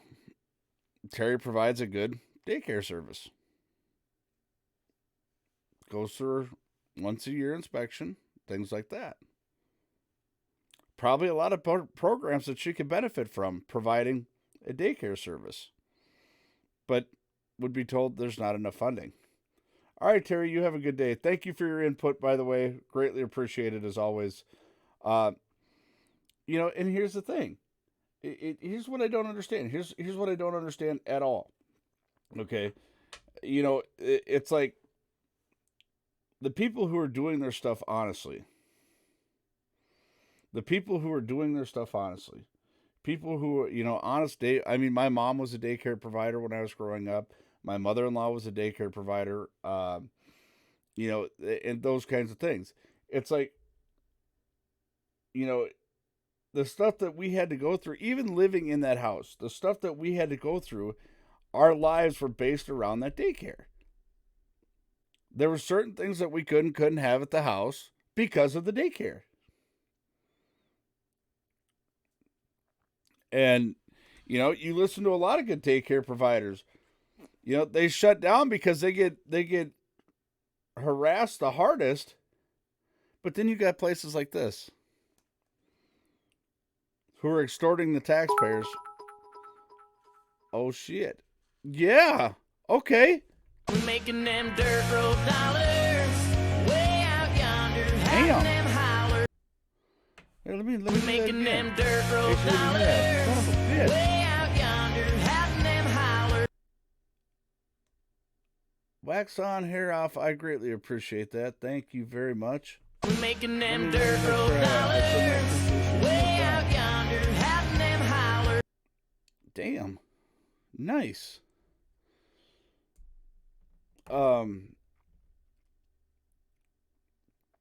Yeah.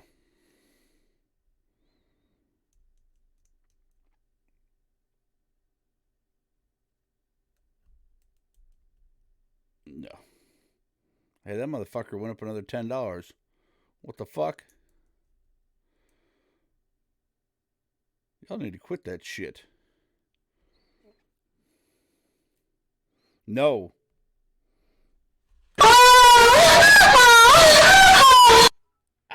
Yeah. All right, Ruger White, thank you very much. We're making That them bleeding dirt heart. road dollars way out yonder. Having them holler. So here's the thing. No, I'm all fucked up. A 5,000 bitty donation, man. That's crazy.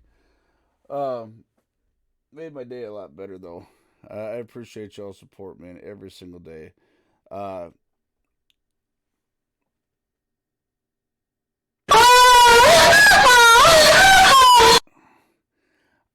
I don't know, Krippner. If you have the link for that, send that to Vapor so you can find the link for that. Send that to Vapor and he'll post it up on here for me. So, but I do know this. I know that in my particular case with DHS, their investigation was a half-assed investigation. You know, they said that they didn't feel that the vulnerable adult was in danger, but the thing is this was a high-risk vulnerable adult who displayed aggressions towards females. Females were not even allowed in the house, by the way.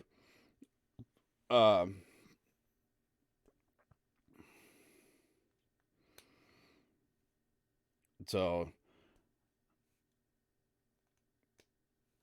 yeah, and the thing is you know, it's one of those situations where you look at it and you're like, how? Not to mention no charges filed. Nothing done. Volk, what is happening? Good to see you this morning. Good morning.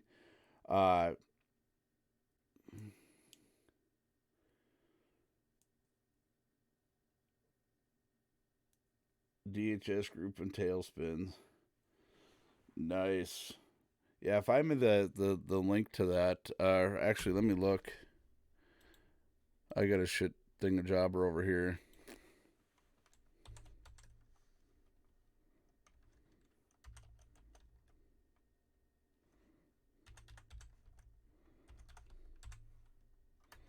I probably spelt that wrong. Oh, yeah. Tony LaRue just resigns.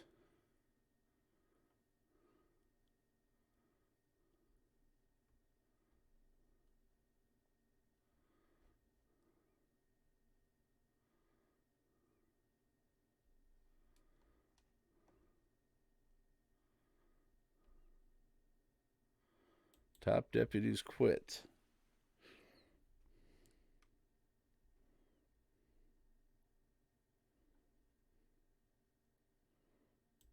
The 3 highest-ranking officials at one of Minnesota's biggest state agencies have quit all in 1 week. And it leaves Governor Tim Walz with a full-on crisis at the Department of Human Services. Fox 9's Theo Keith has been investigating DHS. You were on this story when it broke. So, Theo, what do you know? Well, 4 days after his 2 top deputies resigned, DHS Commissioner Tony Laurie is actually going to be beating them out the door. He's quitting today. Governor Walz tried to put out the flames today, saying that this was a simple difference over the direction of the agency. But Republicans are calling this a scandal. It was all smiles when Tony Laurie took charge of one of Minnesota's biggest state agencies, leaving his state Senate seat in the process. Now, 6 months in, he's cleaning out his office. Because I asked, when would you like to make this decision? And he said immediately. In his Monday morning resignation letter, Laurie said the agency needed new leadership. Walz quickly made veteran government administrator Pam Wheelock the acting commissioner. There's going to be a desire to find more dramas in there. Those of you who know me, I don't do drama. There's been plenty of it at DHS lately. On Thursday, the second and third ranking officials said they were resigning. Walz said there was a dispute about the agency's direction. He didn't know if the 2 officials would return now that Laurie's out. I like to say that DHS right now is a dumpster fire. Republicans call on Walz to bring in private sector experts to suggest changes at DHS. There's been fraud in the state's child care assistance program, and internal investigators were found to be too dysfunctional to stop it. The top investigator, Carolyn Ham, has been paid $42,000 while on leave for 4 months. Friday, she told Fox 9 the investigation against her has never started. That's the problem. Nobody was investigating. Nobody cared. Walz announced Monday that the investigation against Ham has started, but would not say when. Yes, it has started. When did it start? That I can't speak to the specifics of it, but it has. Republicans said they would seek a change in state law next year to limit the amount of time that somebody could be on paid leave while he or she is under investigation. Meanwhile, the governor trying to calm fears of a general crisis at DHS, saying that for the 1 million Minnesotans that rely on DHS's services, those services are uninterrupted. Live from the Capitol tonight, Theo Keith, Fox 9. Yeah, maybe Scott Stillman's shit might get some justice in this state. I mean, it might. No, Walz is not under investigation. The DHS investigator, the current new investigators under the people that Scott Stillman answered to. Now, mind you, you're talking Scott Stillman, a guy who busted out the fact that we had a lady in Shakopee Women's Prison collecting $1 million a year from DHS. Busted out the fraudulent, the couple down in Florida who were living on their yacht, getting $40 million a year. they paid a $4 million restitution fine through their 40 shell companies, and did what? They paid the $4 million, went right back to Florida, and went right back to doing what they were doing. It's like, oh, look, we appeased the masses. We got them. And then the story dies. Scott Stillman points out the fact that there is, and in his words exactly, I will say this, that the money that is being taken by refugee daycare facilities, and I quote, the money is going to countries that are not so friendly to the United States. So now that you have senators and so forth calling, we need an outside organization to come in and investigate this, I wonder what's going to happen. See, this is the thing. This all stems back to what I was saying. Okay? DHS is the problem. They say, oh, we're underfunded. Well, if you're being scammed for hundreds of millions of dollars, you could reroute that hundreds of millions of dollars back into staffing, back into program change. Here they just said they've had somebody out on leave for 4 months who's collected $42,000.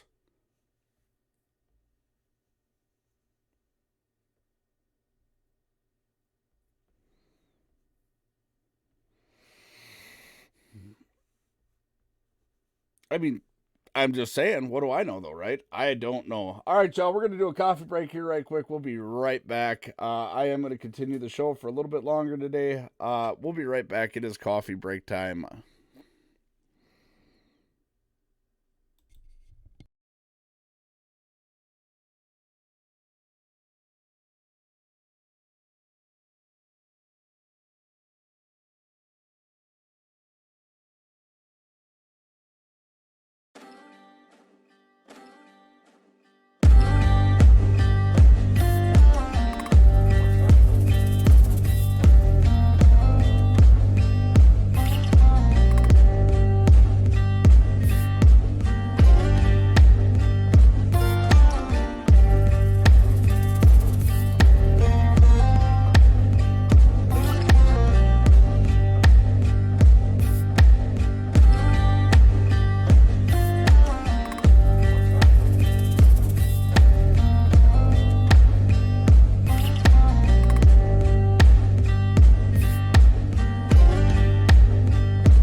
Welcome back to the Invasion Nation Morning Show, brought to you by yours truly, Redneck Invasion. Sponsored in part by Mill Pond Salon in the scenic downtown New London. Also sponsored by Romaine Berg in Minneapolis, Minnesota. Greatly appreciate you guys. Shout out to a couple of places that keep me going. KJ's Quick Stop in Candy, Ohio. Iams Garage in Candy, Ohio. And AT&T Wireless. Go see Mark at AT&T Wireless in Wilmer. Greatly got a huge respect for those guys, or for Mark down there. Took care of me like in and out. Made sure that made me feel that my business was definitely appreciated.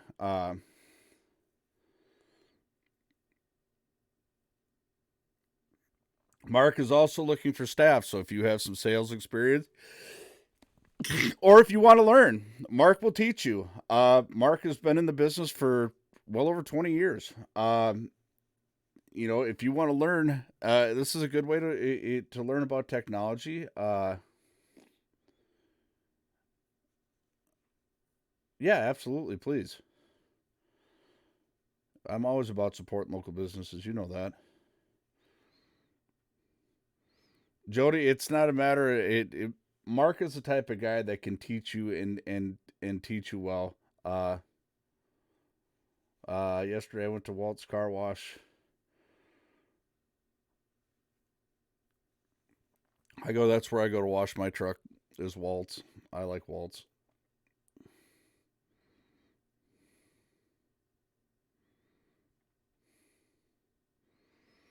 Yank the mirror off your truck. Damn.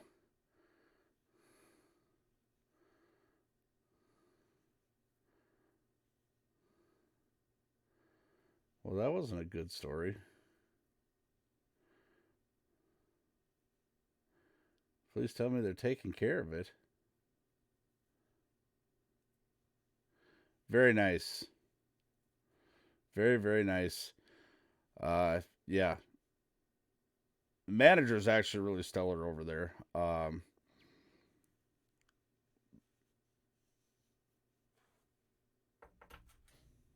So Vapor's got this link for me. Let me get this out there real quick before I lose it. Yeah, here it is. Former manager of the Department of Human Services Digital Forensics Lab. And, oh yeah, this is a 27-minute video. What I'll do is calling me here today. I don't want to run this one all the way out because I kind of feel like I'm beating a dead horse. What I'll do is I'll get Redneck Tech to repost that on our Facebook page. Yeah, and that's the thing. Shout out to Waltz for stepping up to the plate and taking care of that. So let us know how that turns out, Tech. I go there for the car washes. I don't know. Vapor, are you on Facebook?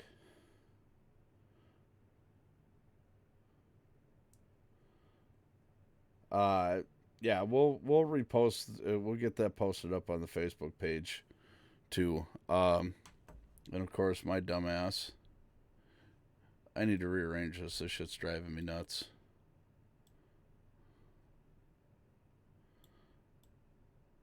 I keep looking at it. I'm like, oh, I'm going to do it after. I'll do it after. But I need to do it now because it's driving me up a wall. There, much gooder.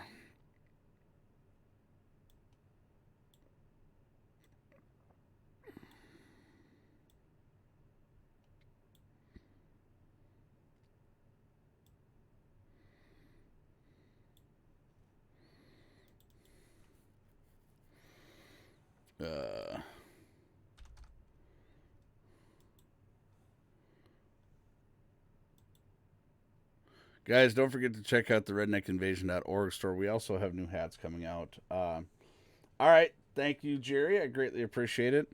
Yeah, here's the thing. In the issues that we've been dealing with lately, it all stems down to one main problem.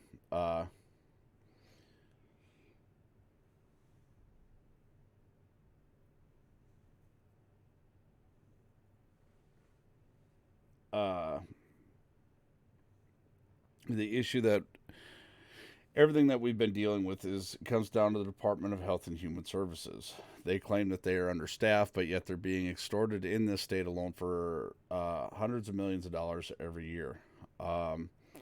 And yet nothing has been done about it. We've had numerous call-outs by representatives of both the DHS department and state regulators waiting for Tim Walz to call out, as well as Mark Dayton to call out an investigation, to get a foreign investigator or a federal investigation committee in here to start going over this, to find out where the money is going, what it is going for. I would actually like to see Scott Stillman up on there on this investigation committee. I think this would be absolutely great. We spent $40 million to investigate the fact that on a fake FISA report that Donald Trump had no collusion with the Russians, even though our very own Ilhan Omar goes and says, yeah, foreign collusion, again, after being ruled out by their very own fucking Mueller, whose reports, by the way, whose testimony is being pushed back to the 24th. So, 8 more days, and then Robert Mueller gets to fucking report, or Bob Mueller. So we get to wait for Bob Mueller to report or to testify in front of Congress in 8 more days. But the part that gets me on this whole deal is now you've got the I don't know what the hell you call them. They're definitely not I call them the un-Americans. You've got the 4 un-Americans screaming for impeachment now. And apparently they have a crew, according to their speech. They have a crew, and their crew is not going to take it anymore. And I don't know who the hell their crew is, because Nancy Pelosi, she can't make up her mind which side of the spectrum she's on, but Nancy Pelosi is definitely trying to avoid impeachment because that's career suicide for her. Airhead Squad. How about we call them the League of Un-Americans?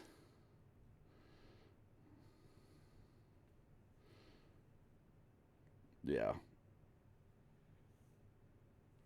I really need to learn how to do some YouTube editing or something.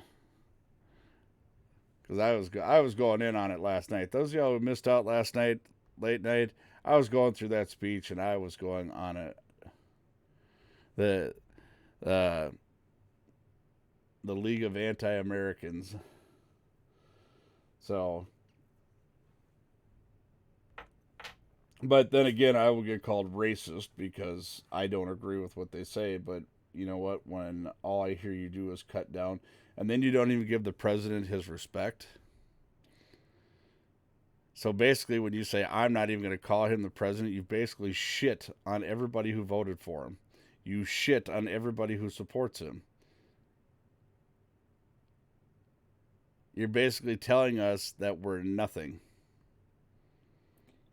Oh, that's right. We're deplorables.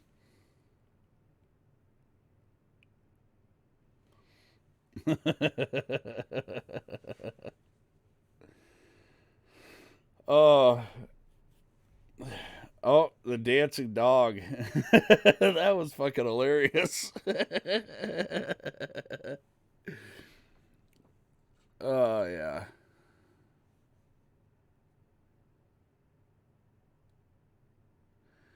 Yeah, and then you've got millennials talking about raiding Area 51. I want to see that. That one I want to. Matter of fact, hey Tech, are you available? Tech, are you busy? What are you doing?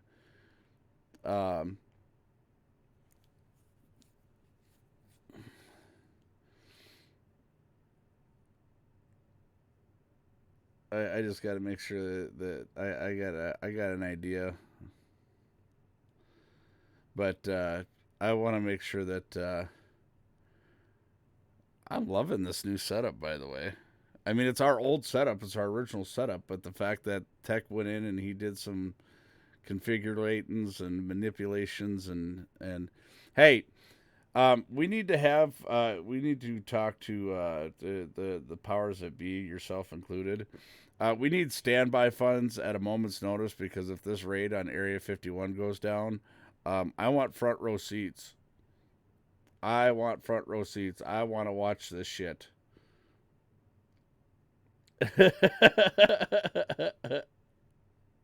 I'm not kidding. I want to go and I want to watch this from afar, because I don't want to get fucking blown up or anything, but I want to go watch this.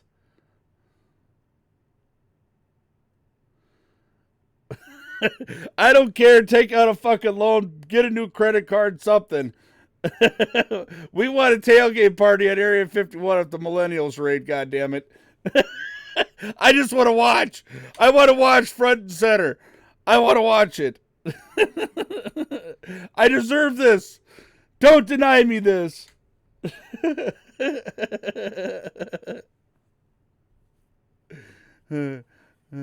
Oh no, I ain't flying no fucking drone over Area 51. Are you nuts? Hell no.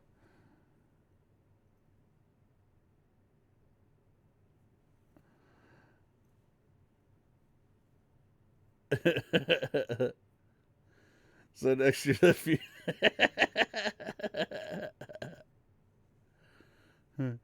I just want to watch. I really do. I want to watch. I want to see how this works.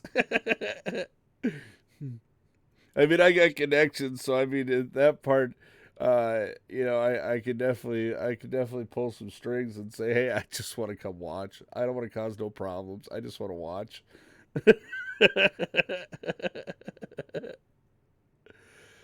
Oh, yeah.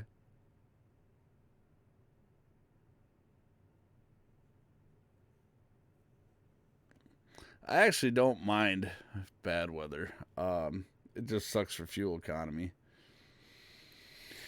But you don't buy a truck for fuel economy. That's what I keep telling myself. I don't have the link for the dancing dog. That was a tech thing.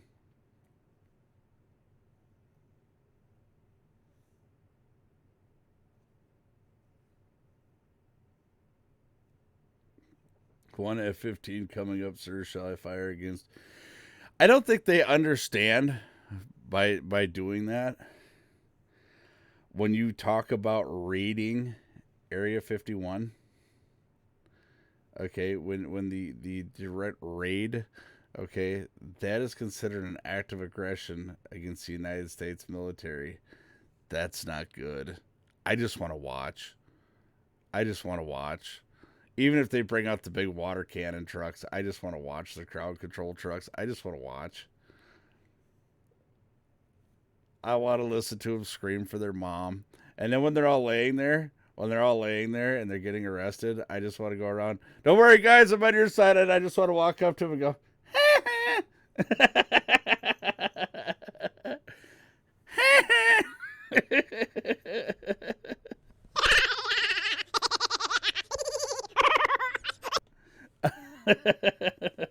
I mean, seriously, this is probably got to be one of the. No, what would be really funny is they open the gates and they say, "Come on in, guys. Come on in. Come check it out."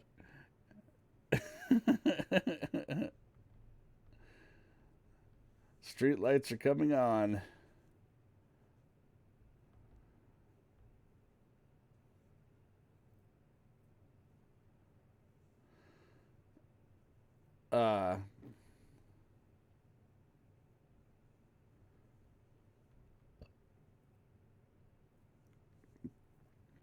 No, but what I would like to see him use is some of that stupid gas. They literally have a gas that makes you, I mean, it doesn't like fuck with your, it messes with your nervous system enough to make you stupid, but it's not like lethal. It doesn't have any long-standing effects or anything like that, but it's absolutely fucking hilarious. It's something that I'm waiting for the police departments to pick up for crowd control. It works a little better than smoke grenades. What would be really funny is if they started throwing bouncing betties out there. Okay, bouncing betties are They're literally rubber balls that they shoot out of a cannon-style gun. They're about this big. Or they have the grenade styles that they can chunk out. It'd be great if they just brought a bunch of military, boot camp guys out there, or even the National Guard, and they just started launching bouncing betties, because what these things do is they jump out, and they jump up and they fucking blow apart, and they have a charge in them, and they blow apart, and they shoot 6mm rubber BBs all over the fucking place, and they hurt. I've been hit with them. They hurt. I'm telling you firsthand, they hurt. I just want to watch them break down and start bawling and screaming for their mom. And then the president go, "Hey, stupid, you're raiding a military base. You're lucky you didn't get shot."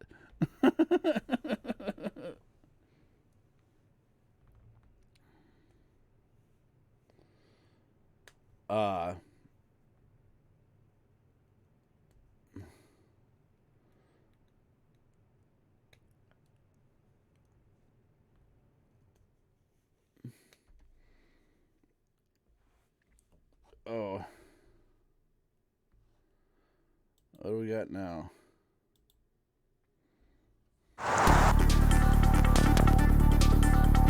This is a test of the long-range acoustic device LRAD. Oh, the LRAD. Oh, this thing is nasty. One acoustic device is gaining ground daily by being law enforcement's go-to choice for crowd control scenarios and search and rescue missions. That device is LRAD. I'm Terry Shepard, and this is Digital Justice. This thing is nasty.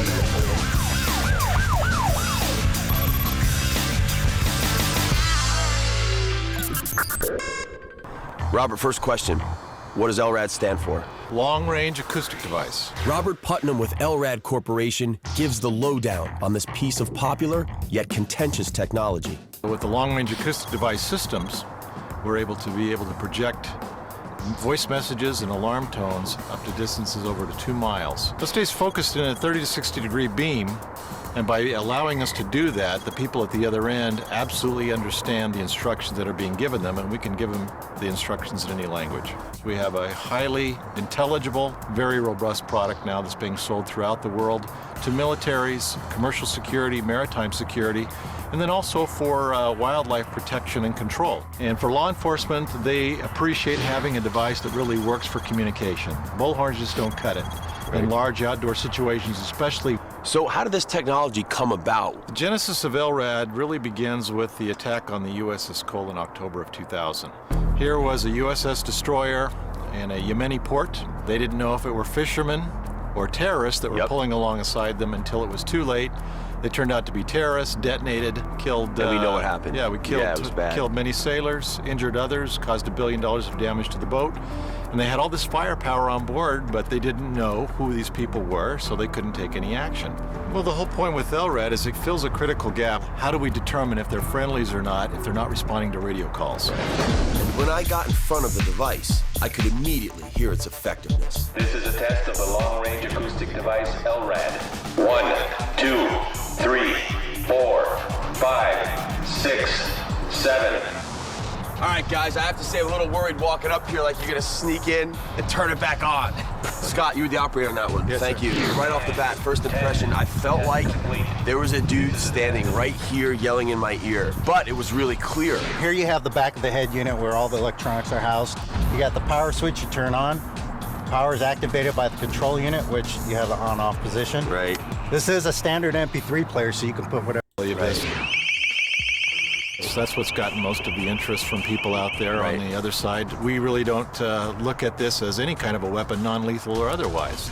And though reluctant to speak on camera, law enforcement officials stand behind LRAD. The alarm tone is mostly used, especially in law enforcement applications. This is especially nasty. when protests get out of control or you get large crowds. And with The LRAD, Coast Guard's that been fills using this that for years. critical gap between bullhorns and rubber bullets.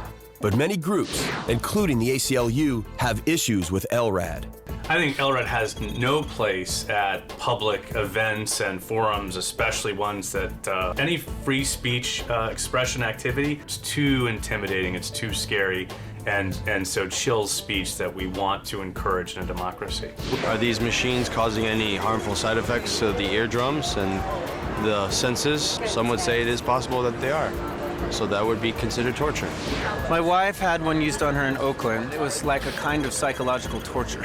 Like it's in your brain and you can't think, you can't move. I'd rather be tased, shot with a rubber bullet, maced, and then kicked in the balls than have my eardrums erupted. That means Like they have a anything very else, if it's effective too loud, system. like a fire siren or a police siren, you put your hands over your ears. Right. By doing that, it cuts 25 dB of sound pressure level instantly. You can still hear it, you can still understand it, but it's not going to hurt your hearing. Right. It's just a different thing to have this, magical voice being beamed at you or even bringing you down.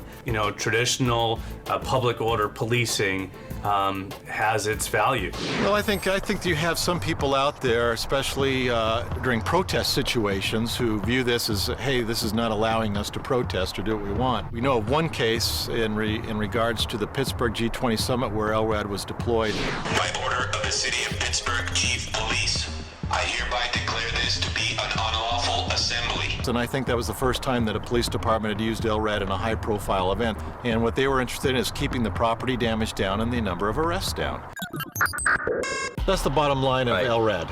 It's the ability to use long-range, powerful, highly intelligible communication to resolve uncertain situations peacefully, to determine intent, and potentially save lives on both sides of the long-range acoustic device. Guys, that was actually a great demo. Thank you. That is fucking awesome. Kudos to those guys. Oh, here we go. By request.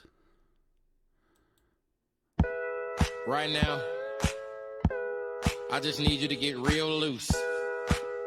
Get comfortable. Grab your loved ones. Or grab your love partner. And if you're by yourself, no worries. Just follow after me. Gonna do the two-step, then cowboy boogie. Grab a sweetheart and spin out. We're gonna do the hold down and get. I love this video.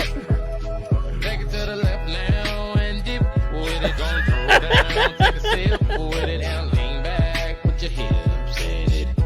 Let's have some fun. To the left now. To the right. Now take your left hand and put it on your side. Gonna roll your shoulders, do the slip and slide. This next part's my favorite part of this time to shine. Gonna do the two-step, then cowboy boogie. Grab a sweetheart and spin out with it. Do the hold down and get it. Take it to the left now and dip with it. Gonna throw down, take a sip with it. Now lean back, put your hips in it. It's simple, you can do it. Slide to the left, slide to the right. Now cool down, have a good time. Slide to the left, slide to the right. Do the butterfly, have a good time. Round, Y'all say I should do this stuff. Listen. Round and round you go. It's time to show. I'm like a stripper. You gotta pay me good money to get me to do crazy shit. Gonna do the two-step, then cowboy boogie. Grab a sweetheart and stand out with. Do the hold down. I love this dog. I want it. Take it to the left now and dip with it. Gonna throw down, take a sip.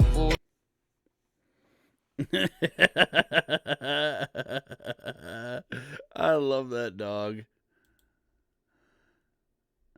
Oh yeah. LRAD, definitely the shit. Love the LRAD.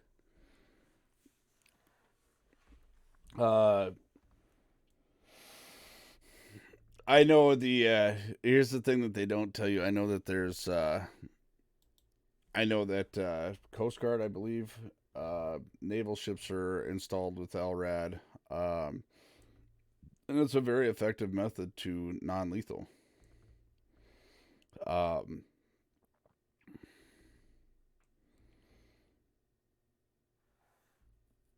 See, why you gotta go tell people stuff like that? Because then they want me to do it. Oh, the Giddy Up Challenge. Yeah, no. I've had like 9 people on Snatch Chat say, hey, you should do that challenge. I'm like, no.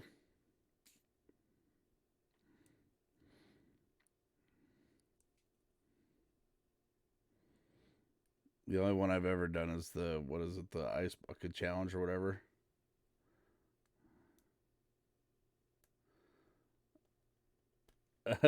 Every time since the tech video came up, picture him, I hear the same song, all I visualize is Tex dancing.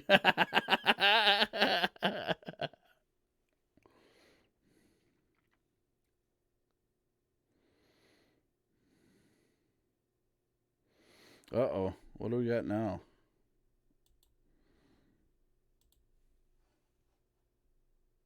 Oh, yeah, this is... Right now, I just need you to get real loose. Get comfortable. Yeah, I could almost never do this. I'll grab your love partner. And if you're by yourself, no worries. Just follow. I'd have to kick my own ass.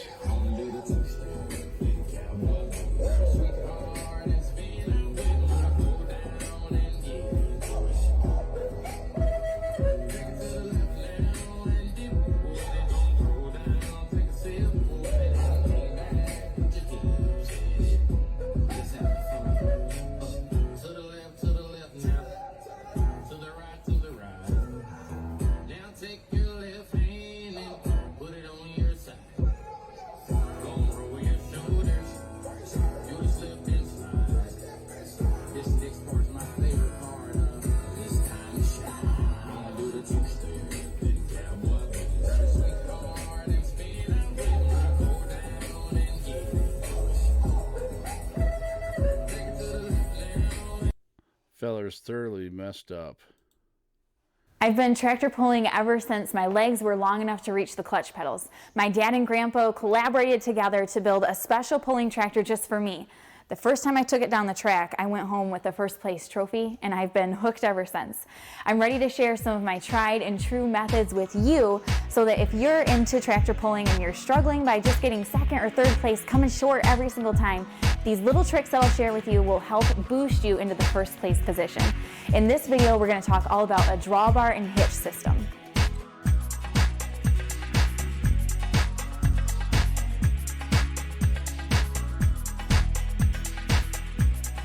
This Ford tractor is an example of an excellent drawbar. I'm going to go over these techniques with you because these techniques will apply to any type of antique tractor that you are setting up for tractor pulling. So the things that I like about this drawbar, first is that it is set into place. There's going to be no transfer side to side with this type of clevis. This is a clevis off of a plow. Here's another example of a plow clevis. This is one that's made out of a U-bolt. Any three of these clevises I would be happy with on my tractor. I just want to make sure that it's set into place. It's not going to move from side to side at all. There's going to be no variation there.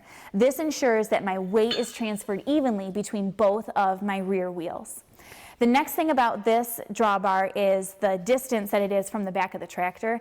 I like my drawbar, or the end of my hook, to be just past the rear wheels of my tractor. This will be something that there will be a rule with on your club, so you need to read the rules and make sure that your hitch is going to comply. But I like to have my hitch just past the rear wheels of the tractor. This is my opinion, but I've tested it and I have a lot of trophies to back up this opinion. So if you just try it, move your hitch in a little bit. If you're somebody that's always pulled with your hitch out here, maybe where its standard would be at the end of your 3-point arms on your tractor, or wherever the standard drawbar setup would be, just do a pull where you push that hitch in a little bit closer to the tractor and see the difference that it will make. If you're working with a different type of drawbar, you might need to drill another hole in it so that you can move it closer to the tractor, or you can weld something like I have here. But make sure that you move that drawbar in closer to the rear end of the tractor. Next thing we'll talk about is the height of the hitch. So this again is something that's going to vary club to club. My club's rule is 20 inches, so that's where I have my hitch set. I want my hitch to be as high as possible. This affects the transfer. Some clubs might have an 18-inch rule. If that's the case, you can do an 18, that's fine, but make it high. You do not want to have your hitch all the way down here. When you hook the chain up, there's going to be a big difference between a low hitch and a high hitch. It's definitely going to affect your transfer, the way that that weight is going to be on the rear of your tractor. So have a high hitch, have it close to the rear of your tractor, and also make sure that it's set into place. These 3 tricks are really going to make a difference in the way that your tractor performs. Next, let me show you an example of a bad hitch setup. This is a stock hitch on my Farmall M, and it's the hitch style that you see on all Farmall tractors from this era. While this was an excellent design for working in the field, if you had a drag-on back, and while it would be safe at a tractor pull, it's not going to be highly competitive at all. Here's why. First is the height, okay? We're going to see that this is about 14 to 15 inches of a height. We want our hitch to be at the maximum height that the club will allow according to their rules. So I would never take a hitch of this height to a club that allowed an 18 or 20-inch hitch height.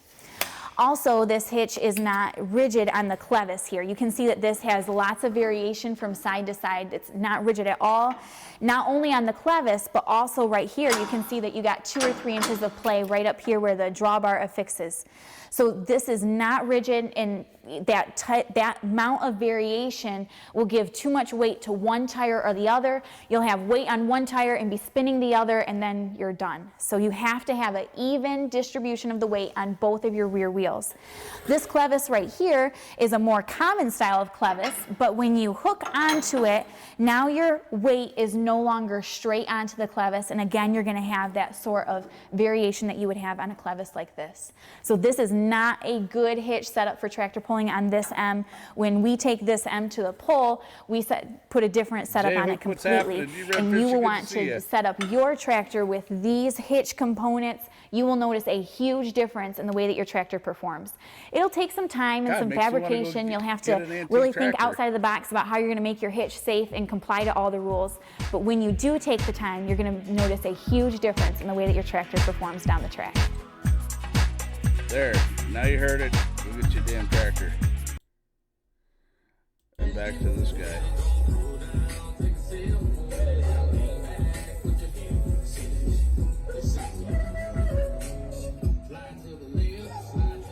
I want to get my grandparents' 55 Ford. That'd be cool.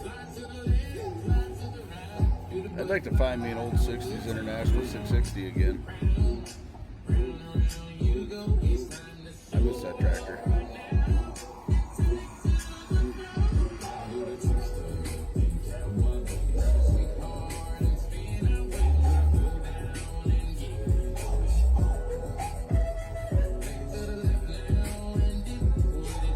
Redneck Tech is working on the sack. First gen 6.7 in the back, that's what I keep looking at. I actually like that setup.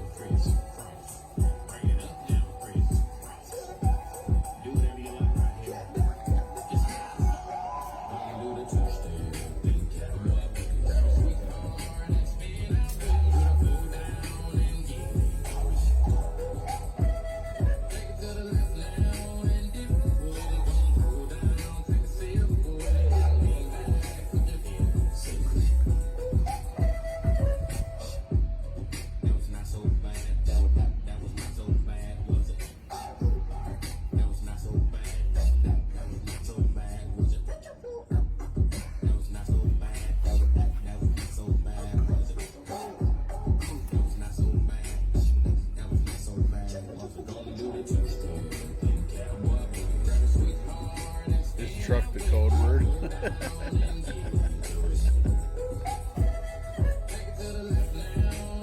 And it's a platinum. She's fully loaded.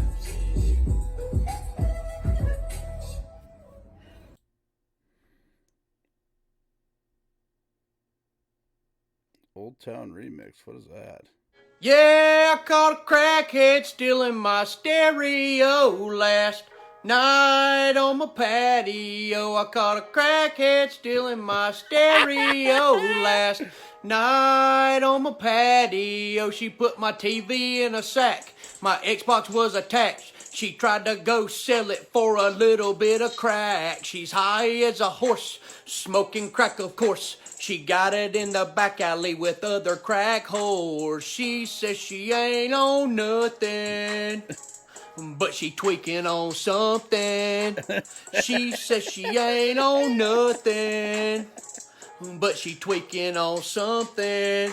She lives in a trailer for crack, she does sex favors. She's got a lot of babies, her life's a disaster. She got a flat booty and she got no boobies, but she'll sell her coochie, that thing it smells like sushi. She says she ain't on nothing, but she tweaking on something.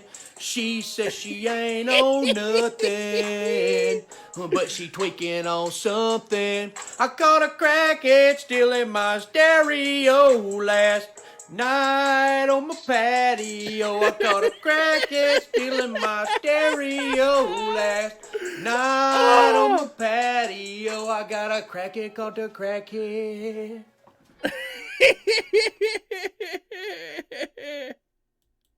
Now that was good shit. That was good shit right there, I tell you what. You don't think that's funny? Get the fuck up out of here. I'm gonna have to learn that song.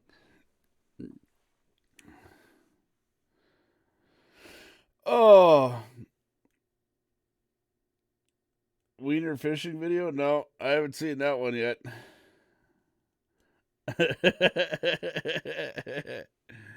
How'd it go? Yeah, I'm gonna have to learn that song. I'm gonna have to learn that one. I'll probably be singing that one to myself in the truck all day today.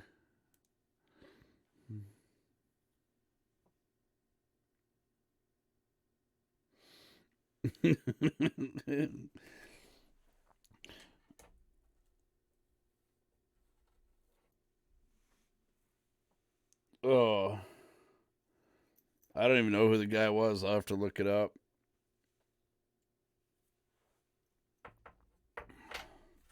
Actually, I could probably go.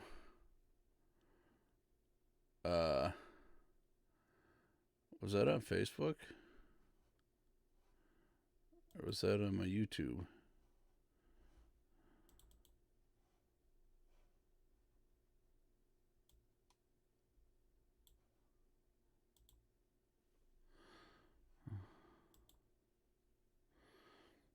Let's see here.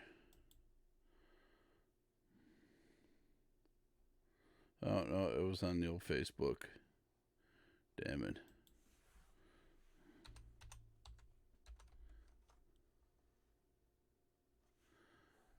There it is. Crackhead Old Town Road. See, look, it's getting popular.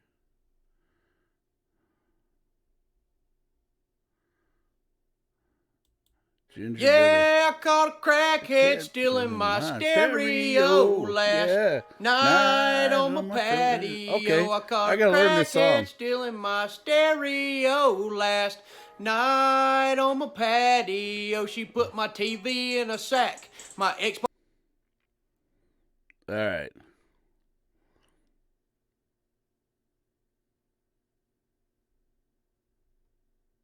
Oh, no. As y'all can tell, I am a smooth feller. I shave everything on my body. But here recently, every time I shave my head, I get really, really bad razor burn. So my wife came up with a really good idea and she said, hey, why don't we wax your head? Now this is the first time I have ever waxed anything on my body. So, here we go. It's gonna be great. All right, y'all, here it goes. It's gonna start with the back. I ain't gonna lie to you, I'm instantly regretting this. Just the wax on the stick is already pulling my hair.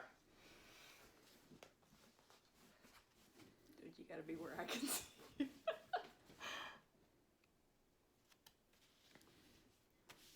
You ready? He's got a nice beard. 3, 2, 1. Oh, wait a minute. I'm pulling this away. Oh, don't do that. God. I was prepared. I was ready. Good thing I'm going to professional. All right, here we go. 3, just do it. 2. Oh my God! Oh God! No! Go! God!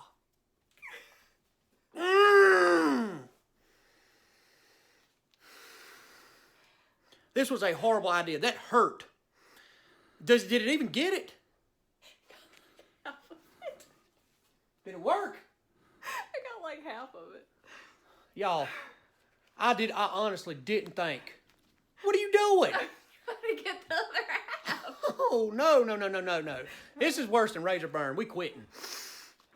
Like, we quitting. We stopping. After this, I ain't doing it no more. I'm done. I'm shaving my... Oh! God!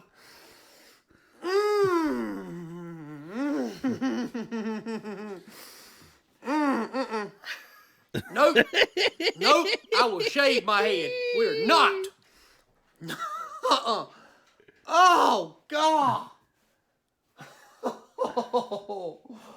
Oh, I really thought this was going to go a lot smoother. I mean, it's really smooth. I mean, you're bleeding a little bit. I'm shaving that out. I will deal with razor burn. We are not. This is the best ever. That hurt. I bet you're bleeding. God. Y'all, that's my head hair. Look, that is the hair off my head. No wonder I've never seen a video of anybody doing this. It hurts. God. Look at them little black things right there. That's the root. That's the root. Look. For any of y'all fellers out there saying, oh, he's being a pudding, try it. I guarantee you, after one snatch, you done. There's no way any man out there could wax his whole head. If you do, I will bow down to you and call you the king. Let me just say, after All that epic right. fail- Hey, listen up. How many of y'all are in here? I got 97 people in here. All right, listen. Here's the deal.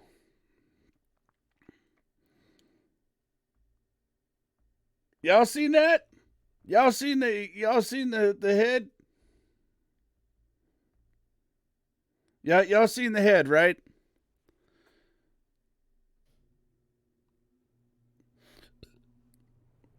I don't know if the tech is in here.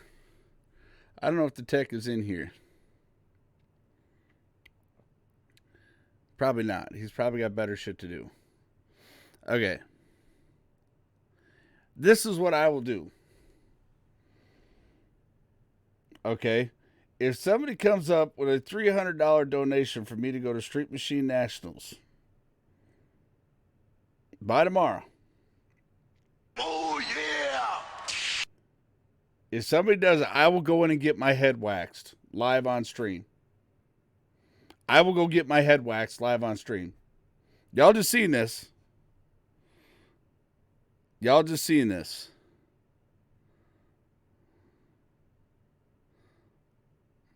All right, let me Ain't gonna lie to reiterate. you, I'm instantly regretting this. Just the wax on the stick is already pulling my hair. Dude, you gotta be where I can see you. I'll do it. You come up with $300 by tomorrow, so I can go to Street Machine Nationals. 3, 2, 1. Oh, wait a minute. I'm pulling it away. Oh, don't do that. God. I was prepared. I was ready. Oh, God. All right, here we go. 3, just do it. 2. Oh, my God. Oh, God. Go. God.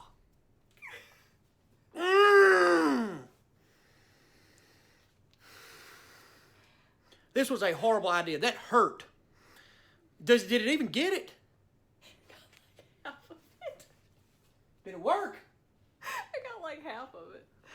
Y'all, I honestly didn't think. And if we can get it set What are up you soon doing? enough, Thursday morning I have to go. I have to leave no, the Street no, Machine no. Nationals, but This I is will worse wait than razor burn. a little later.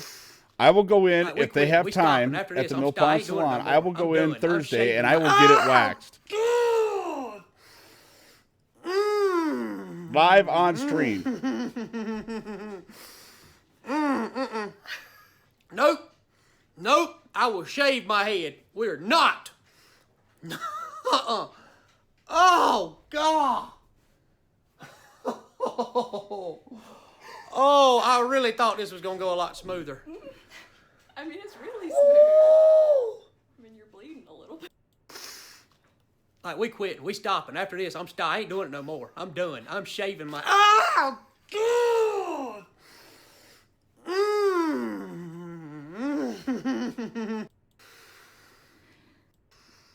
God.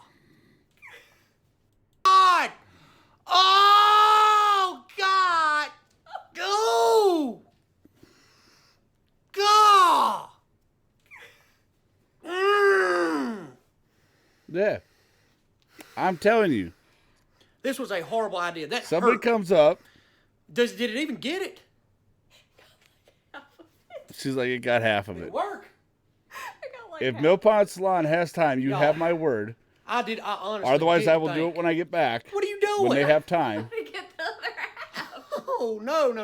I will go This in. is worse than razor burn. We quitting. I will go in. Like, No we quit. lie. We stopping. After this, I ain't doing it no more. I will I'm go done. in I'm and I shaving will get my head waxed before I go to Street Machine Nationals. Listen, I'm a 2-time survivor of cancer. Nope. I've been Nope. I will stabbed. shave my head. I've had my We're face not. kicked in. I've had the shit kicked out of me. I've been hit by cars. I'm willing to endure this. This is how bad I want to go. really And I thought know this that was gonna fucking go a lot hurts. Because, like, smoother. right here, these little hairs right here, fuck yeah, that's going to hurt. I'm shaving That scares me. That right there scares me more than anything else in I my would body. kill with a razor burn. That right there We are scares the shit out of me. not. That scares the shit out of me. That hurt. You're bleeding. God. Y'all, that's my head hair. Look. That is the hair off my head. God. Oh, God.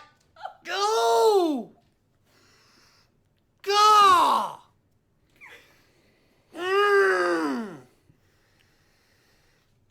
What is this now? This was a horrible idea. That hurt. I honestly didn't think. And if we can get it set up soon enough, Thursday morning I have to go. I have to leave the Street Machine Nationals, but I will wait a little later. I will go in if they have time. I've never been waxed. Salon. I will go in Thursday and I will get it waxed. I've never been waxed. I've never even had a strip put on me. Not once. Live on stream. Wanna do the two-step, then cowboy boogie. Grab a sweetheart and spin out with him. Do the hold down and get into it. Take it to the left now and dip with it. Gon' throw down, take a sip with it. And lean back, put your hips in it. Let's have some fun. To the left now. What the fuck? To the right. Now take your left hand and put it on your side. Gon' roll your shoulders, do the slip and slide. This next part's my favorite part, cause it's time to shine. Gonna do the two-step, then cowboy boogie. Grab a sweetheart and spin out with him. This son of a bitch is good. And get into it. Take it to the left now and dip. I gotta give him kudos. He does pretty goddamn good. Grab a sweetheart and spin out with him. Do the hold down and get it. I'm serious. This is how bad I want to go to Street Machine Nationals. I will go through this. I love this car show, but I have no money. I have no money to go. Let's have some fun. To the left now. To the right. Now take your left hand and put it on your side. Gon' roll your shoulders, do the slip and slide. This next part's my favorite part, cause it's time to shine. Gonna do the two-step, then cowboy boogie. Grab a sweetheart and spin out with him. Do the hold down and get into it. Take it to the left now and dip with it. Gon' throw down, take a sip. Yeah, I'm. Listen, I will replay it for y'all right here. I honestly didn't think. And if we can get it set What are up you soon doing? enough, Thursday morning, I have to go. I have to leave the Fruit Machine Nationals, but I will wait a little later. I will go in if they have time at the Mill Pond Salon. I will go in Thursday and I will get it waxed. Live on stream. Nope. Nope. I will shave my head. We're not. I honestly didn't think. And if we can get it set up soon enough, Thursday morning I have to go. I have to leave the Fruit Machine Nationals, but I will wait a little later. I will go in if they have time at the Mill Pond Salon. I will go in Thursday and I will get it waxed. Live on stream. Nope. Nope. I will shave my head. We're not. I honestly didn't think. And if we can get it set up soon enough, Thursday morning I have to go. I have to leave the Fruit Machine Nationals.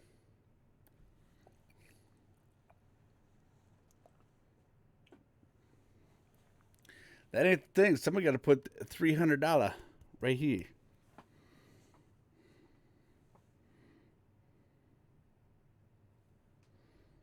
That's what it takes. Anyways, y'all, I got to get off of here. I have to get on the road. I love you all to death. I greatly appreciate it. I don't know, message, tech, message, whoever, but I'm telling you, that's what it is. If I have $300 by the end of the broadcast tomorrow, listen, listen to me. I am willing to endure that if that's what it takes. That is how serious and how adamant I want to go to this. You ask my wife, I've missed this 1 year and I've regretted it every year since I missed it. This is the one thing that I usually get to do every year for relaxation that I absolutely love. I get to see some of the cars that I built.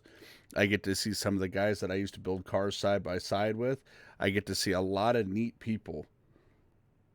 And you know, it's one thing I absolutely love to do. So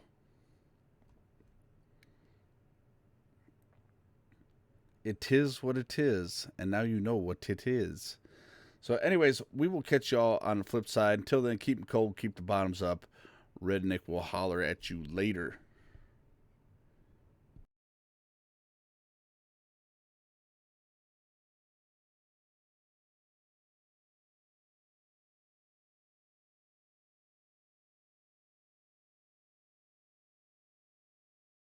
My Xbox was attached. She tried to go sell it for a little bit.